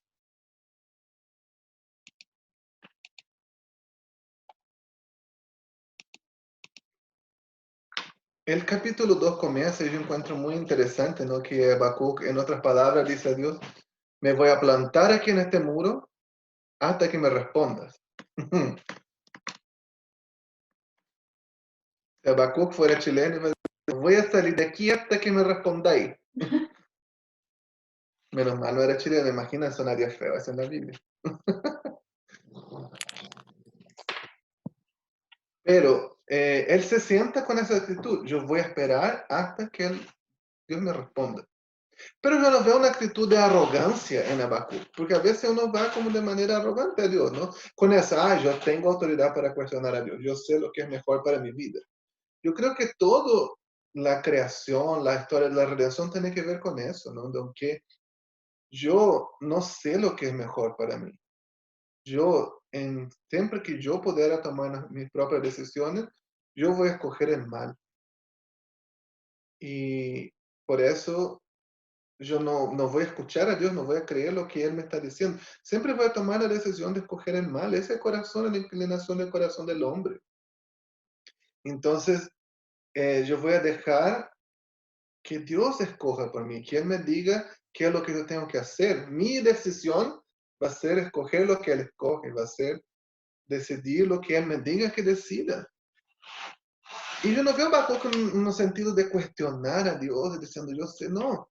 Él dice, yo no entiendo, pero yo me voy a sentar aquí y yo voy a esperar hasta que Él me hable. Y no creo que Habacuc se sentó y ya, pues, pero me va a hablar o no me va a hablar, porque yo estoy aquí, ¿cómo puede que me diga eso? Yo no entiendo, ¿por qué los caldeos? ¿Cómo van a ser los caldeos si ellos son peores que nosotros? Si nosotros somos peores, ellos son terribles, ¿cómo lo va a estar? ¿Y cómo lo va a hacer? Es que yo no entiendo qué es lo que está hablando, ¿cómo va a ser así? ¿Cómo puede ser? Yo, eso no es tu carácter, la ley no decía eso. No creo que Habacuc hizo eso. Él se sentó y se quedó en silencio. Y yo creo que eso muchas veces es lo que nos falta, ¿no? Quedar en silencio. De hecho, el último versículo del capítulo 2, ¿no? Él dice, el Señor está en su santo templo, que toda la tierra guarde silencio ante Él. Difícil a veces llegar a guardar silencio. ¿Cómo podemos hacer?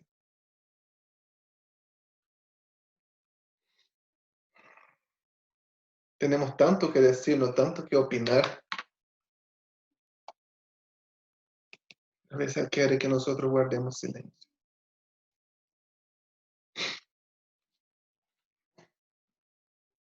Y mientras Él está en silencio esperando, Dios lo responde. Yo he escuchado gente que dice, es que yo oro y Dios no me habla.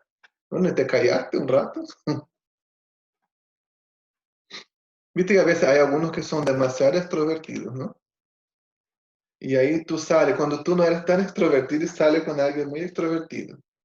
Y tú no eres introvertido, no eres tímido, pero el otro es así, no sé, una hemorragia. Y ahí llega otra persona y dice, ay, tú eres tímido, ¿no? ¿Por qué no hablas? No, yo no estoy tímido, pero es que no me dejan, no me dan espacio. A veces no hace así con Dios. Hable, hable, hable, hable, hable, hable, hable. ¿Y quién va a hablar, No da lugar. Y Dios le responde.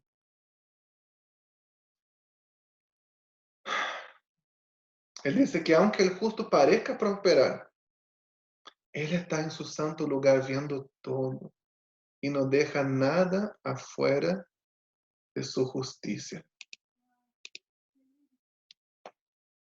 Lo mismo que Él había dicho antes de Habacuc, yo estoy viendo lo que están haciendo en Judá y yo me estoy encargando de eso. Y Él dice, yo también estoy viendo lo que están haciendo los caldeos y yo igual me encargo de eso. Nada queda fuera de la justicia de Dios. Nada. A veces vivimos tantas situaciones, ¿no? Que dice, ay Dios, pero ¿por qué permite eso y no está haciendo nada y no te encarga? Yo, no, ¿cuántas veces? Pero Él está haciendo algo. Pero es que yo no lo veo, no es de mis tiempos, no es de mis parámetros de justicia. ¿Y si el mundo fuera mis parámetros de justicia? Me recuerdo ahora, ¿no? Si las cosas fueran a nuestra manera, ¿recuerda aquella película de comedia, El Todopoderoso? Él va y cuestiona a Dios, yo creo que podría ser mejor.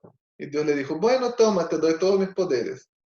Y en 3 días queda la patada en el mundo, ¿no? Nosotros creemos que podemos cuestionar a Dios, que sabemos lo que es mejor, que Él no ve, Él ve todo.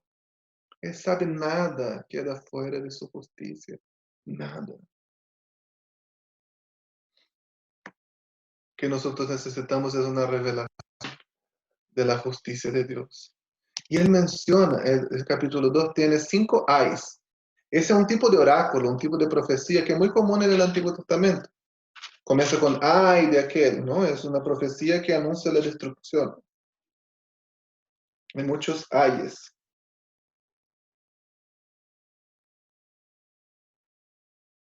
Y eso sale varias veces en el capítulo 2. Él menciona, ay de los babilónicos, porque han hecho esto, porque han hecho esto, porque han hecho eso.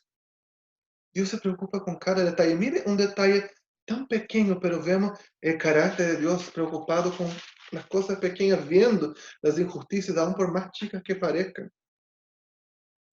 Está en el capítulo 2, versículo 17. No está dando, te voy a castigar porque hiciste esto, te voy a castigar porque hiciste esto. Él dice, derribaste los bosques del Líbano ahora serás derribado. Destruiste los animales salvajes, ahora el terror de ellos será el tuyo. Dios está preocupado hasta con la injusticia que ellos hicieron contra la creación. Destruir los bosques, destruir los animales. Mira, más pequeño, son cosas que Dios se importa porque es su creación también. En tantas cosas, ¿no? Él dice, porque han hecho maldad a las naciones, porque han matado personas, porque han dominado con su fuerza, es porque han destruido los bosques y matado a sus animales. Hasta en esos detalles Dios se preocupa. Es parte de su justicia también. Él nos dejó para cuidar su creación, no para destruir su creación. Y Él se preocupa con eso. Pueden parecer detalles pequeños, pero nos revelan el carácter de Dios. Él dice, no, todo lo que ustedes han sembrado. ¿Qué es lo que los babilónicos han sembrado? Muerte, injusticia, independencia, ofensa. Si yo estoy viendo eso. Y es como, te está llenando tu copa, tu cuota de ira, así. A veces nosotros ponemos el carácter de Dios en nuestro carácter, no pensamos que Dios es humano. Es como nosotros, no es así, no es que te voy a castigar porque hiciste eso, no. Yo creo que el libro de Habacuc nos muestra, no es que Dios castiga, Él ejerce su justicia, su carácter justo se muestra. Y delante de la justicia de Dios, lo que injusto queda en evidencia, están las consecuencias, pero no es como te voy a castigar, te voy a matar porque hiciste eso. Esa venganza, esos son nuestros parámetros. Y eso no es bueno, no es correcto. Si nosotros pensamos en algo, yo no quiero entrar en un mérito político ni nada, pero algo que nosotros hemos visto aquí en nuestro país, en Chile, en los últimos meses, antes del coronavirus, ¿no? Pero se hablaba mucho de la justicia social, ¿no? Pero ¿quién es que determinaba la justicia? Yo. ¿Será que mis méritos son los correctos? ¿Será que mis moldes son los correctos? Y había muchos actos de violencia, y no estoy entrando por ningún lado, para defender ningún lado en otro, pero piensen en eso. Y siempre la excusa, ¿cuál era? Que están ejerciendo, los carabineros ejercen violencia. ¿Por qué los manifestantes también son violentos? Y los manifestantes decían, nosotros somos violentos porque los carabineros son violentos, y porque el gobierno nos roba, nosotros robamos, porque ellos nos saquean, yo saquean. Entonces es un ciclo de tira y afloja, y eso no es la justicia de Dios. Dios no hace eso. Él ejerce su justicia, lo que es injusto, lo que es incorrecto queda en evidencia. Pero no es castigo, no es porque hiciste eso, yo te hago eso. Sino la manifestación de su carácter. Él ve todas las cosas. Y Él no pasa por alto las cosas raras. Sería en contra de su carácter pasar el inocente por culpable o el culpable por inocente. Y una vez que Dios le revela todo eso, viene el capítulo 3. Una manera como yo definiría el libro de Habacuc en el capítulo 1 es cuestionando. Capítulo 2, entendiendo, procesando. Capítulo 3, adorando. Una vez que él entiende la justicia de Dios, le ha revelado el carácter justo de Dios, el carácter de ese Dios que ve todas las cosas. No le queda otra a Habacuc sino adorar. Y él cree esta canción es una canción. Eso que yo le dije al comienzo, ¿no? El Sigionot que aparece ahí indica que era una canción, era una instrucción para el músico principal, para el instrumentista. ¿Y cómo comienza esta canción? He oído todo acerca de ti, Señor. Estoy maravillado por tus hechos asombrosos. No voy a leer todo el capítulo, pero hay tantas cosas tan hermosas en el capítulo 3. Una vez que él entiende la justicia de Dios, ¿qué le queda más que adorar? Nosotros a veces pasamos por estas situaciones, ¿no? Difíciles. Y cuando atravesamos con eso, a veces se nos revela cosas del carácter de Dios. Y surgen los momentos de adoración, de derramar más hermoso de nuestra vida. Las revelaciones más profundas del carácter de Dios muchas veces surgen en momentos de dificultad, ¿cierto? Momentos de tribulación. Y hay tres elementos, tres veces, ¿no? En el capítulo, que aparece esta palabra Selah. ¿Qué es Selah? En teología, cuando nosotros estudiamos eso más profundo, habla de que en la poesía hebraica, esos términos se llaman interjecciones, perdón, técnicas. Es como un entremedio ahí, y son técnicos porque tienen que ver con la poesía, con la manera como se cantaba, cómo se adoraba. Y cuando aparece esto Selah, nosotros vemos varias veces en varios salmos. Aquí está como se escribe en hebreo, ¿no? Es un significado desconocido, no se sabe mucho, muy exactamente qué es lo que significa esta palabra. El significado semántico de la palabra. Pero su propósito, ¿cuál era? Es una pausa para meditar. Selah es como tú estás leyendo ahí, Habacuc está haciendo esta canción que exalta el carácter de Dios y de repente, Selah, para y piensa. Para y medita. Para y reflexiona.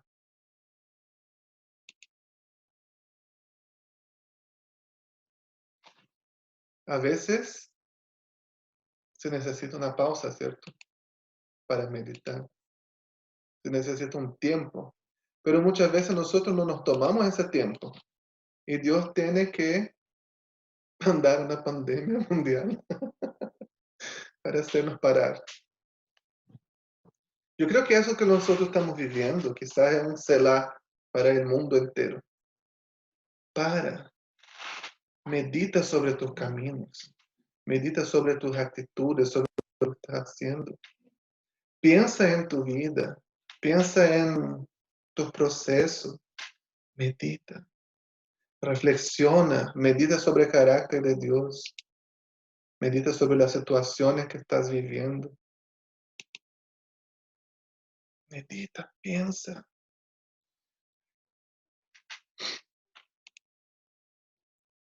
Para mí una de las partes más hermosas del libro de Habacuc está en el 3:16.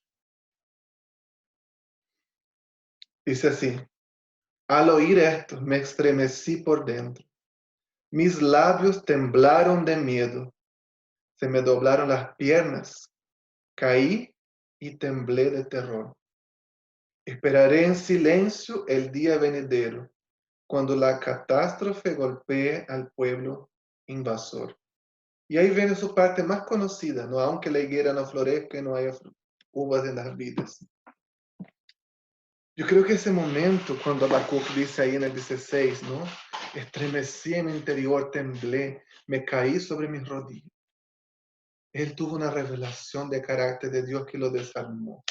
Y lo único que él pudo hacer era lanzarse sobre sus rodillas y adorar. ¿Qué situaciones vivió? Qué revelación terrible, ¿no? No hay que pensar, ay, tuve un sueño, Dios me reveló algo lindo. Dios le reveló algo terrible. Pero en eso, él tuvo una revelación profunda sobre el carácter de Dios.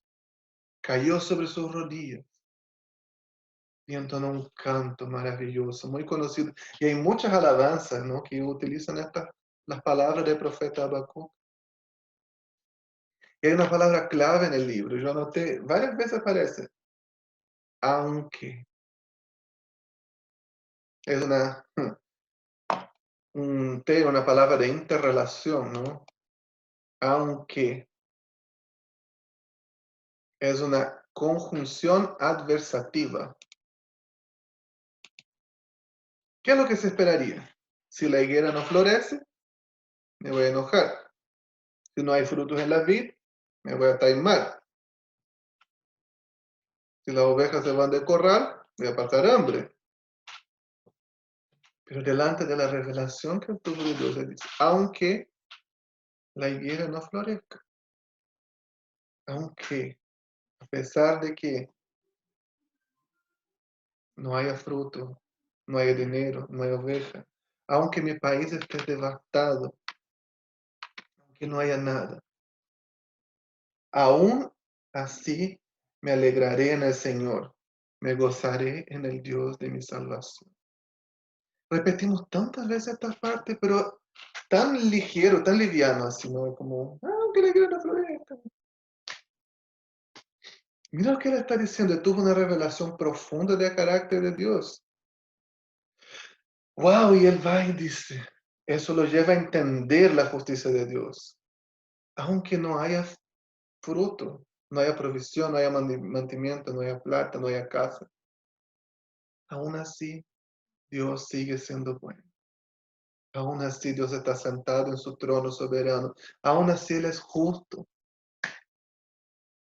Aún así, Él está en autoridad. Aún así,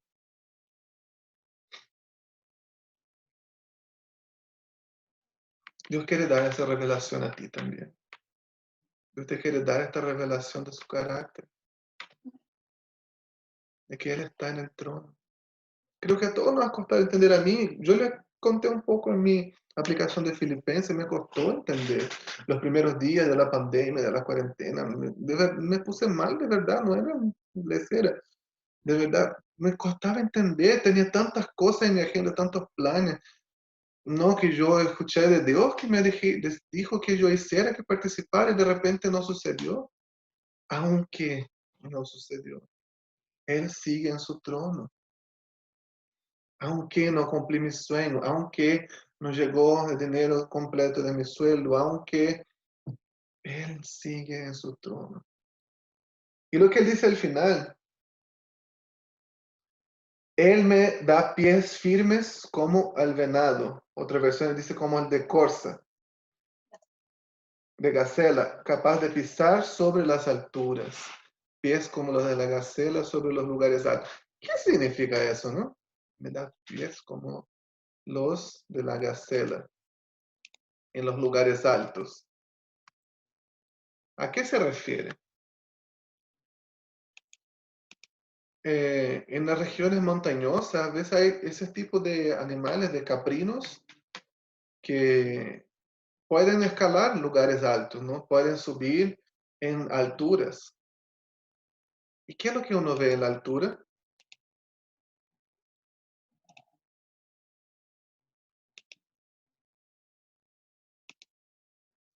En la altura nosotros vemos, hay perspectiva.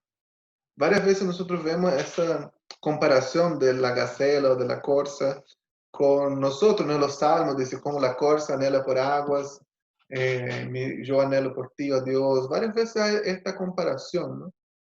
Es diciendo, yo como esa gacela en lugares altos, que es un ciervo, que es un animal, que es limitado. En lugares altos es la perspectiva. ¿Quién está en los lugares altos? En su alto sublime trono es Dios. Y Él en su perspectiva superior a la mía puede ver lo que yo no veo. Él en su perspectiva superior ve todo. Él tiene una perspectiva que yo no tengo. Al entender eso, al entregar la justicia en sus manos, al entender que Él sigue en su alto sublime trono, al hacer mis preguntas sinceras delante de Él, yo puedo tener una perspectiva, no igual a la de Él, pero puedo ir a estos lugares altos, donde quizás voy a entender más sobre el camino. Yo quiero ver el panorama, yo tengo que ir a un lugar alto, sea un camino, yo estoy aquí en el medio del camino, yo veo aquí nomás. Ahora, si yo voy a un lugar alto, yo puedo ver todo más allá. Dios ve todo más allá. Tiene un panorama mucho más grande que el mío, que el tuyo. Pies como los de corza en los lugares altos. Yo puedo entender un poquito más de su perspectiva cuando yo confío en su soberanía, cuando yo confío en su justicia. Todos nosotros tenemos preguntas de cosas que no entendemos, ¿no? Yo comencé contando de ese momento cuando falleció el director de la base de Jucún donde yo estaba. Fue un momento difícil, mucha gente no entendía, sus hijas no entendían. Hay muchas cosas que nosotros no entendemos. Para mí personalmente hoy día hay una pregunta que yo hago en mi familia, nosotros tenemos en nuestro corazón. Mi mamá está conectada aquí también. Vivimos esta situación con familia, que es la situación de mi abuelita. Ahí está.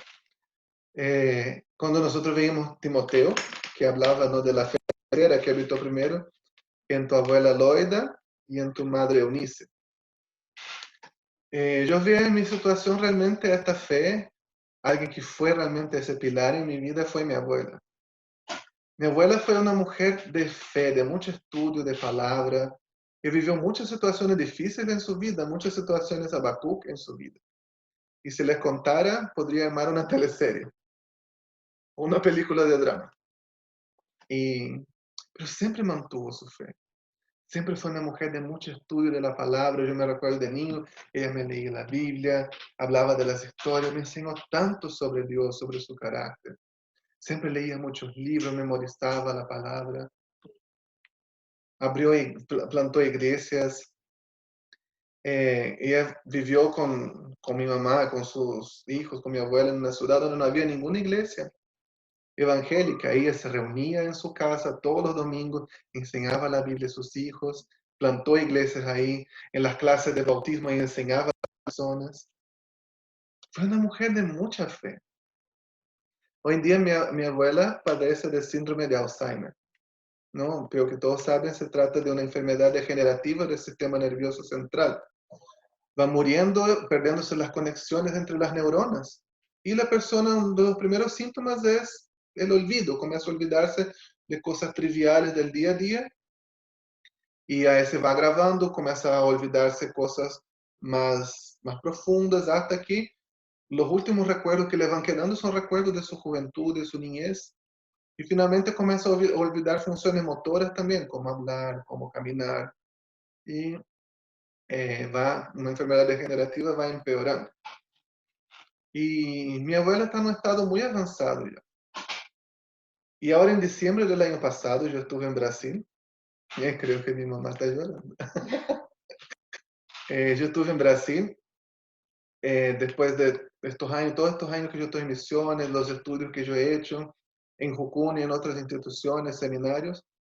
Yo fui a mi iglesia en Brasil, la iglesia presbiteriana de Brasil, en Tres Corazones, y yo fui ordenado pastor de la iglesia presbiteriana de Brasil.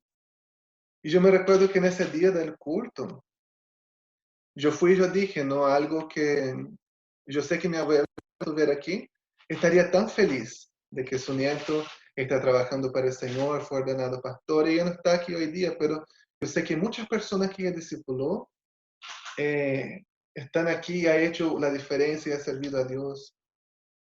Y terminó el culto y muchas personas me vinieron a saludar y dijeron, mi primera maestra de la Biblia fue tu abuela. Ella fue la que me habló del Señor y yo me convertí. Ella me enseñó cuando yo me fui a bautizar. Muchas personas hablaron de lo que ella ha hecho. Y yo veo situaciones como ella está hoy día y pregunto, Señor, ¿por qué permites esta situación? Y de verdad que yo no la entiendo. Y los últimos días de diciembre, cuando yo estaba ahí, yo le fui a llevar la Santa Cena. Llevar la Santa Cena a ella. Y algunos días está mejor, otros días está peor, pero ese día ella estaba medio confundida. Ya no me reconocía por mi nombre, pero aún conversaba de cosas.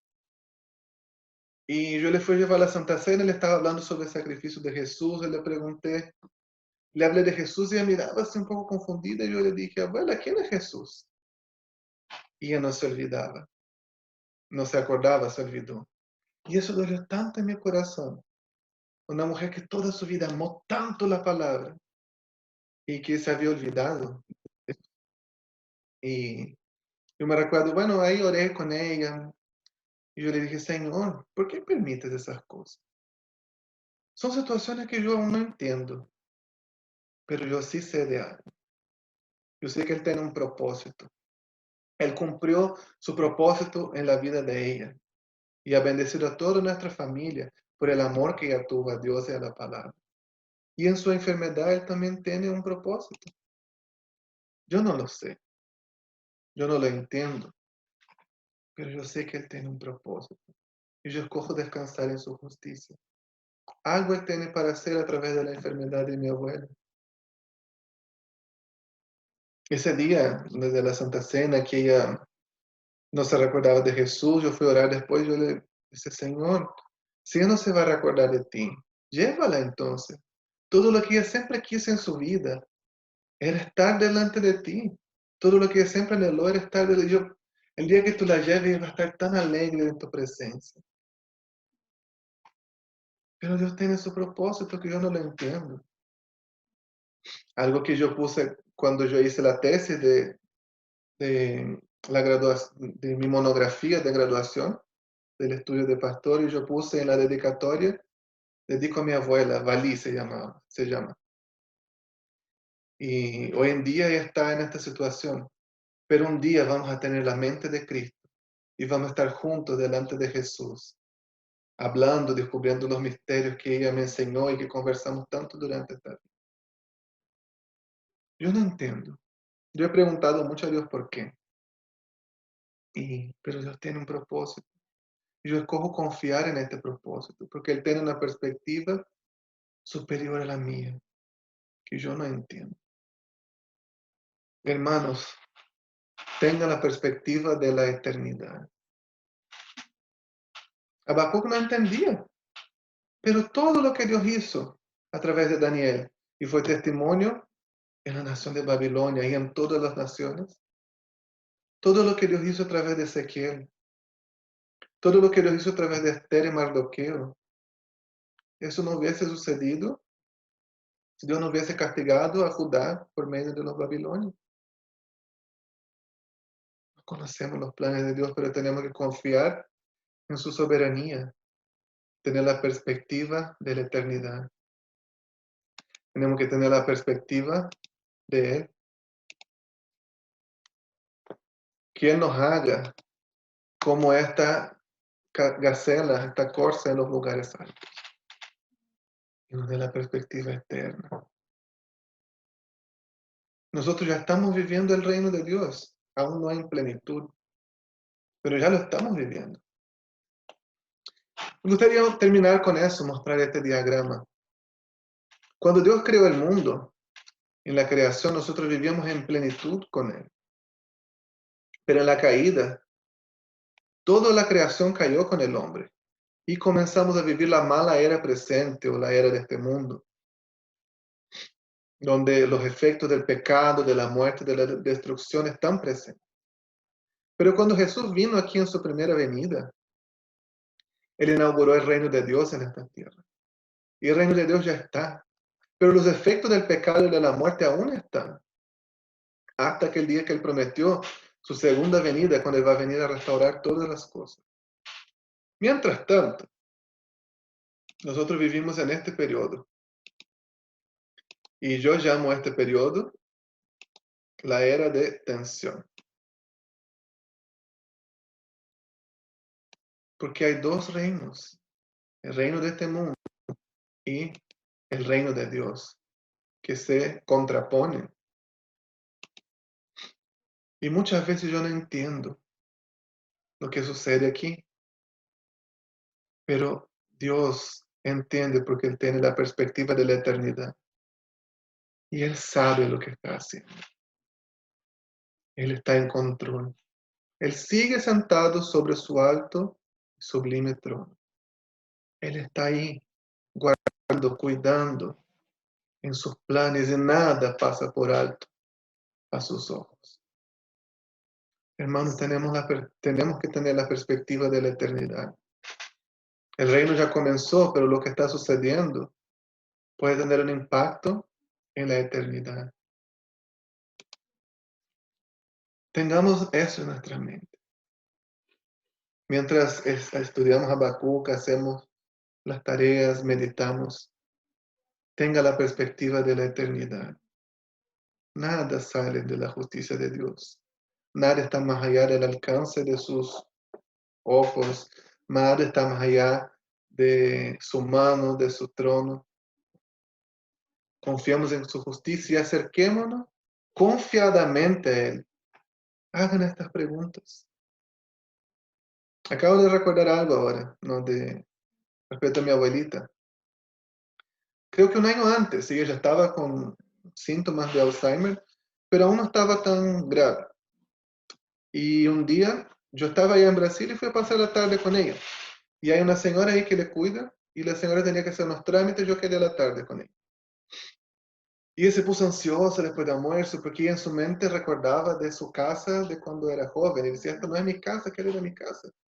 Y se puso ansiosa, yo canté con ella, conversé. Finalmente no sabía más qué hacer. Y yo dije, ay, abuela, vamos a leer la Biblia. Y me senté a leer la Biblia con ella. Y yo comencé a leer, y yo me recuerdo que había la Biblia en Josué, y comencé a leer. Nunca se apartará, y ella ya se confundía con sus hijos, ya no se recordaba de algunas cosas, y comenzó a decir, de tu boca este libro de la ley, medita en él de día y de noche, no te apartes ni a la diestra ni a la siniestra. Yo la miré así como, ¿y eso está recordando la Biblia? ¿No sabe mi nombre? ¿No sabe qué es lo que almorzó? Y se recuerda de memoria de la Biblia. Y comencé a seguir leyendo y recordando. Ahí yo había un salmo. Comencé a leer el salmo. Jehová es mi pastor, nada me faltará. Se levantaba la mano así donde estaba. Él me hace reposar en verdes pastos, me lleva junto de aguas de refrigerio. Y yo me dije, ¿qué es lo que está pasando? Y fui al Nuevo Testamento. Comencé a leer el Nuevo Testamento. Y lo que yo iba leyendo, yo iba completando y se recordaba de memoria. Y yo quedé tan impresionado, comencé a grabar con mi celular, mandé al grupo de WhatsApp de la familia. Y llegó la señora que le cuidaba. Y él le mira a la señora y dice, siéntate aquí que vamos a orar por ti. Y yo me dice, ¿qué onda? Y ella hizo una oración tan cuerda, una oración tan poderosa. Y cuando yo mandé ese video a mi familia, mi tía, la más chica de las hijas, y dijo que había estado orando esta semana el Señor. No deje que eso olvide de tu palabra. No, la pena que yo le dije que me dio cuando ella dijo que no se recordaba de Jesús. Y yo le mandé este video y Dios le habló a mi tía y le dice, esta enfermedad puede llegar a destruir su cerebro, pero nunca va a poder robar su tesoro, que es la palabra. Está guardado, está preservado. Dios está en autoridad y Él hace lo que es justo. Él está cuidando de todos los detalles. Que Dios nos bendiga y nos ayude a confiar en su justicia, a poder hacer las preguntas, encontrar su consuelo y tener la revelación de su carácter. Amén. Oramos. Dios, te doy muchas gracias por este libro de Habacuc, que es un libro que nos habla tanto, Señor. Es un libro que nos enseña tantas cosas. Habla a nuestras vidas, habla a nuestros corazones. Y nos da revelaciones de ti, revelaciones de tu carácter, porque necesitamos esto para vivir. Yo te doy muchas gracias. En el nombre de Jesús. Amén. Amén, querido. Antes que se vayan, nuestro amigo César está por aquí. Él me pidió si podía dar un pequeño anuncio. Quiere compartir algo. Él trabaja tiene una fundación, una ONG, perdón, que ayuda de Conexión Chile, que ayuda trabaja con varias personas ayudando y él nos tiene una invitación a hacer. ¿Si puedes hablar, César? Sí, les saludo a todos. ¿Se escucha, cierto? Sí, explica un poco mejor que yo, perdón. Sí, sí, les quiero hacer una invitación. Como decía Tulio, tenemos una fundación aquí en Temuco que se llama Conexión Chile. Trabajamos con gente de calle, con gente más vulnerable, tratamos en cierta manera de expresar el amor de Dios con pequeños detalles, con lo mínimo. Aparte de tal vez predicarle el Evangelio, que es lo más importante, pero también tratamos de satisfacer un poquito la necesidad que ellos tienen.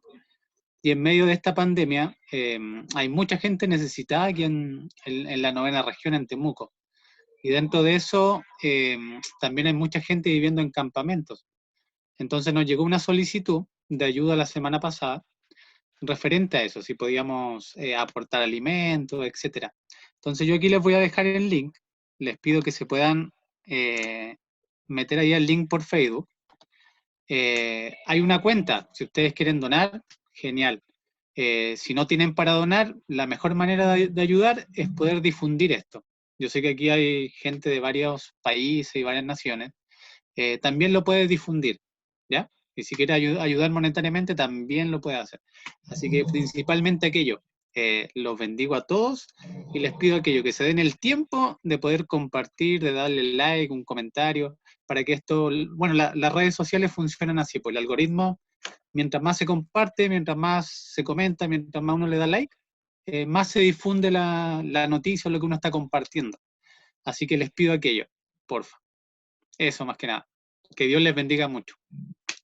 Muchas gracias, amigos. Ahí vamos a estar compartiendo. Cada uno de ustedes ahí se puede compartir. Nosotros hemos ido algunas veces con ellos en las noches a la gente de la calle, en algunas intervenciones sociales, y ha siempre sido una bendición. Y muchas gracias por tu trabajo, por lo que has hecho, y los que puedan ahí ayudar están invitados, animados. Muchas gracias a cada uno de ustedes. Que Dios los bendiga. Si aún tienen algunas preguntas de Habacuc, puede hacer, si es que no pudimos cubrir aquí en la clase. No, la idea, yo creo que más que ir detalle por detalle pequeñito, es ver los grandes rasgos, ¿no? de la historia. Si tienen alguna duda también con su trabajo, ahí pueden hablarnos. Estamos para bendecirles. Les damos muchas gracias. Sí, se quedaron con gusto a poco. Vamos a seguir orando. Tenemos otros entrenamientos bíblicos. Así que eso, que Dios los bendiga. Muchas gracias por participar. Espero que el libro de Habacuc, así como le trajo a su vida, a cada uno de nosotros nos traiga una revelación del carácter de Dios. Eso, los bendigo. El video en un ratito va a estar en YouTube. Voy a mandar ahí por el grupo el link. El link que el César puso aquí, yo les voy a poner en el grupo también, por si es que quieren compartir. Y eso, que Dios los bendiga a todos. Como siempre, vamos a activar el audio para decir chao. Adiós. Bye. Chao. Bye bye.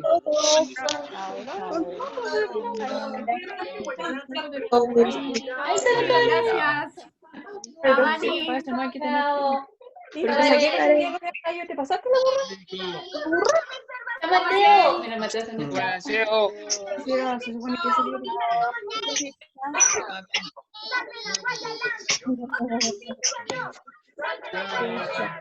¿Pero qué pasa? ¿Qué pasa? ¿Sale constante? Chao, Mateo. Pero vos Chao a todos. Chao. Chao, chicos. Chao. Hoy están preguntando el próximo libro, Cantares. Cantantes. Vamos a hablar de amor. No. Tráiganle una Bueno, se viene bueno. Adiós, sayonara. Si te quieres saber sobre el amor cristiano, conéctate el lunes. Me enseñó. Sí, pero no es Tinder cristiano, ¿ya? Dani, ¿hay un Tinder cristiano? Chao a todos. ¿Qué? Oye, Anastasia, ¿Qué? eres una Katsuki. Qué otaku tu comentario. La Anastasia es una TikToker. Fui el único que Amén. caché. Fui el único que caché tu cobertor, no se lo quiera. Sí, caché. Bueno, el otro día Ya, yo adiós. dije, ¿será que los más de 30 pueden hacer TikTok? Yo lo descargué y lo borré porque me aburrió. Sí se puede, tú tenés que hacerlo nomás. Aparte no es necesario Pues que soy hagas, el puedes único que no ha crear- descargado TikTok todavía. puedes crearte No. la página y no hacer contenido. Yo así empecé y después me puse a hacer video. No. Voy a hacer mi chao, canal de chicos, YouTube de clases de bendiciones. cocina. Chao. Chao. Ya, adiós. No hay más de esta hamburguesa, creo que no. Golosa.